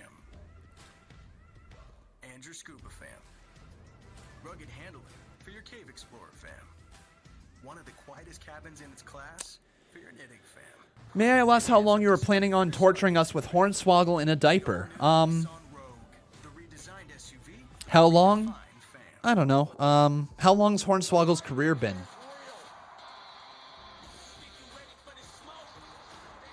So let's see. When did Hornswoggle debut? Hornswoggle debuted in 2006. So 2006. So he's been around since 2006. Okay, so he's been around for a decent amount of time, been around for 14 years. So if you carry the 1, multiply it by 2, divide it by 2, subtract 0, then you get, I'm always going to run it. I'm always going to show you Hornswoggle in a diaper!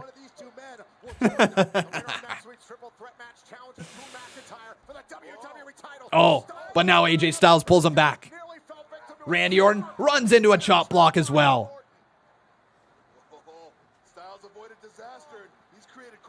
And AJ Styles just going to stomp on the left leg and now is going to start targeting it as well. So Randy Orton in a little bit of trouble here. I promise you guys that's the final Hornswoggle in a diaper on the night. We will get a bunch more of Conman in a diaper right here, but we will be done with Hornswoggle in a diaper here tonight. Just kidding. Hornswoggle in a diaper. Okay, no, we're seriously done now. Promise. This is not me messing with you. We're done, okay?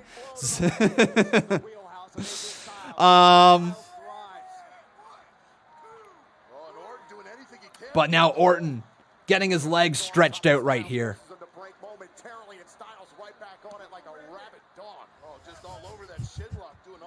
Can someone ban Conman 167?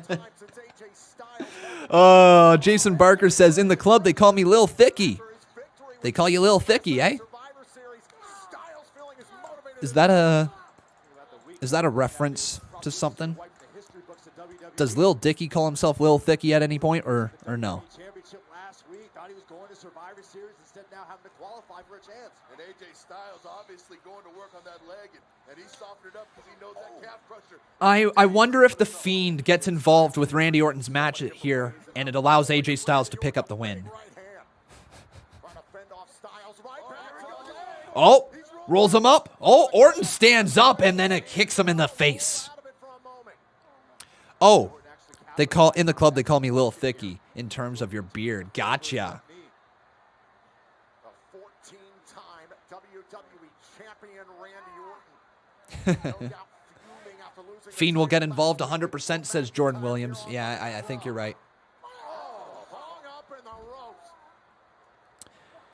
Hexen says Raw was not good today, not gonna lie.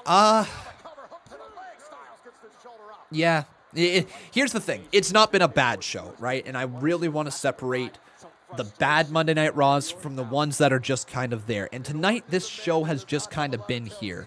It's the show after a Survivor Series, or after a pay-per-view, I should say. So we're starting to morph our storylines into what we want going into the new year. And for doing that, WWE has found a fine way to present the show tonight. It just hasn't been the most exciting. There hasn't been anything over the top, crazy. Bliss versus Cross has been the coolest thing on the night, if I'm being honest. Right? I'm going ahead and I'm saying it's a 6.5 out of 10. It's not been the best show ever. It's also not been the worst show ever. I've enjoyed enough things from tonight to feel like this has been a successful Monday Night Raw. But not anything that we're going to revisit anytime soon.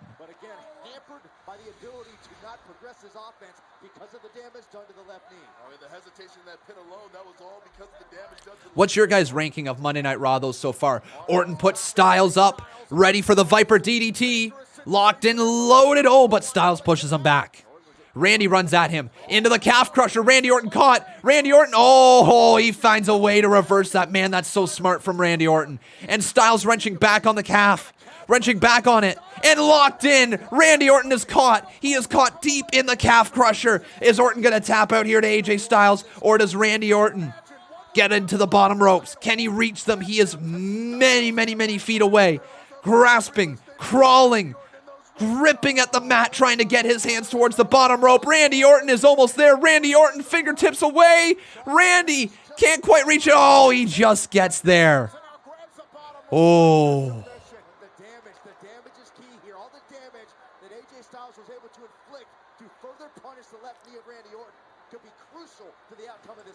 I wonder what the goal of Jordan being and AJ Styles is. Is this just to have some big dude with Styles?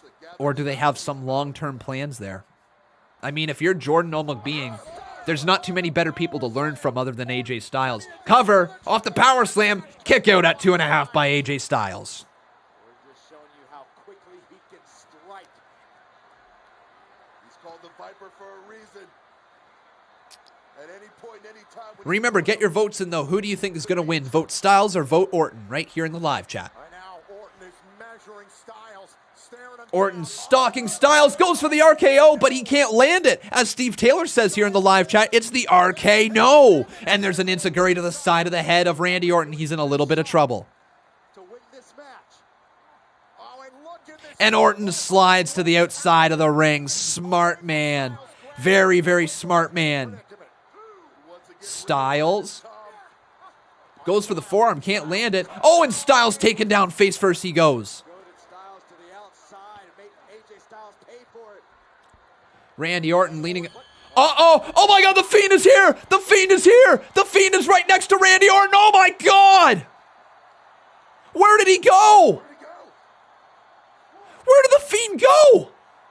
The Fiend is stalking Randy Orton. The mind games. Oh, boot right to the face, AJ Styles. Is that going to create enough separation? Up he goes. Oh, taken down, knocked right back. Randy Orton looking for the draping DDT. The Viper DDT. Is he going to hit it? He freaking hits it. Uh-oh, I just saw him come back. I just saw the Fiend leaped over the side. The Fiend is definitely back here. The Fiend just leaped over the side. The Fiend is here. The Fiend is absolutely here. Where is he? I saw him leap back over the side at ringside. He's there. The Fiend is absolutely there, but Randy Orton doesn't know it. The Fiend has got to be near Orton. Where is he? He's behind him! Uh-oh! The Fiend is there! The Fiend just scared Randy Orton as Orton is staring down the Fiend. Lights go black. They turn back on. AJ Styles locked and loaded, ready for the phenomenal forearm. Where is the Fiend, though? He's gone, man! He's gone. Styles, forearm to Randy Orton. Game over. Good night. AJ Styles is going on to the triple threat next week.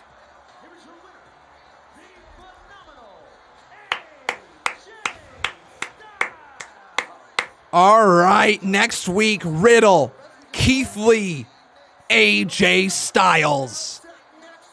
That's going to be good. That's a triple threat worth getting excited over.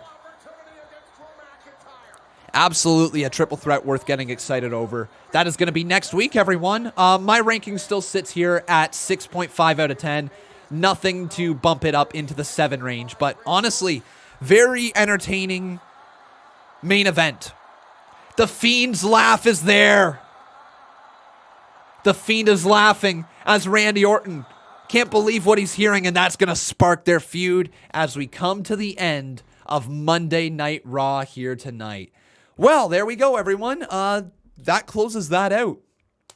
What's your ranking? Let me know here in the live chat right now. Yeah, if I had to give one, it would be 6.5 out of 10. I thought the show had moments that mattered. The show definitely set up future storylines. The show did a good job transitioning out of Survivor Series into the next phase of whatever WWE is after. But there was nothing too major that happened, and there was nothing too impressive that happened here tonight. It was just one of those good to be there shows that is going to progress your story along. A lot of people here saying around the 6 to 8 mark out of 10, and I gotta agree. I'm on the 6.5. I'm on the lower side of things there, but you are going to be able to let me know in the community page as soon as I am done with this live stream, as we will post a poll asking you guys if you thought Raw was great, good, just okay, bad, or absolute trash. And you can answer that once again right in our community polls, as they will be available as soon as I am done being live. But that is going to be it for us here today, everyone. Thank you so very much for watching. To everybody who supported the channel through donations, I appreciate you more than you will ever know. Thank you for keeping this channel alive and for allowing us to do this every single week and talk to the great Conman community out there. So thank you, everyone, for watching. Really appreciate you as my fans. I can't do this without you. I love each and every one of you. Take care, everyone. I hope you have a fantastic rest of your Monday evening. We'll be back on Wednesday with NXT and AEW. But until then, I've been Con, and that was Monday Night Raw.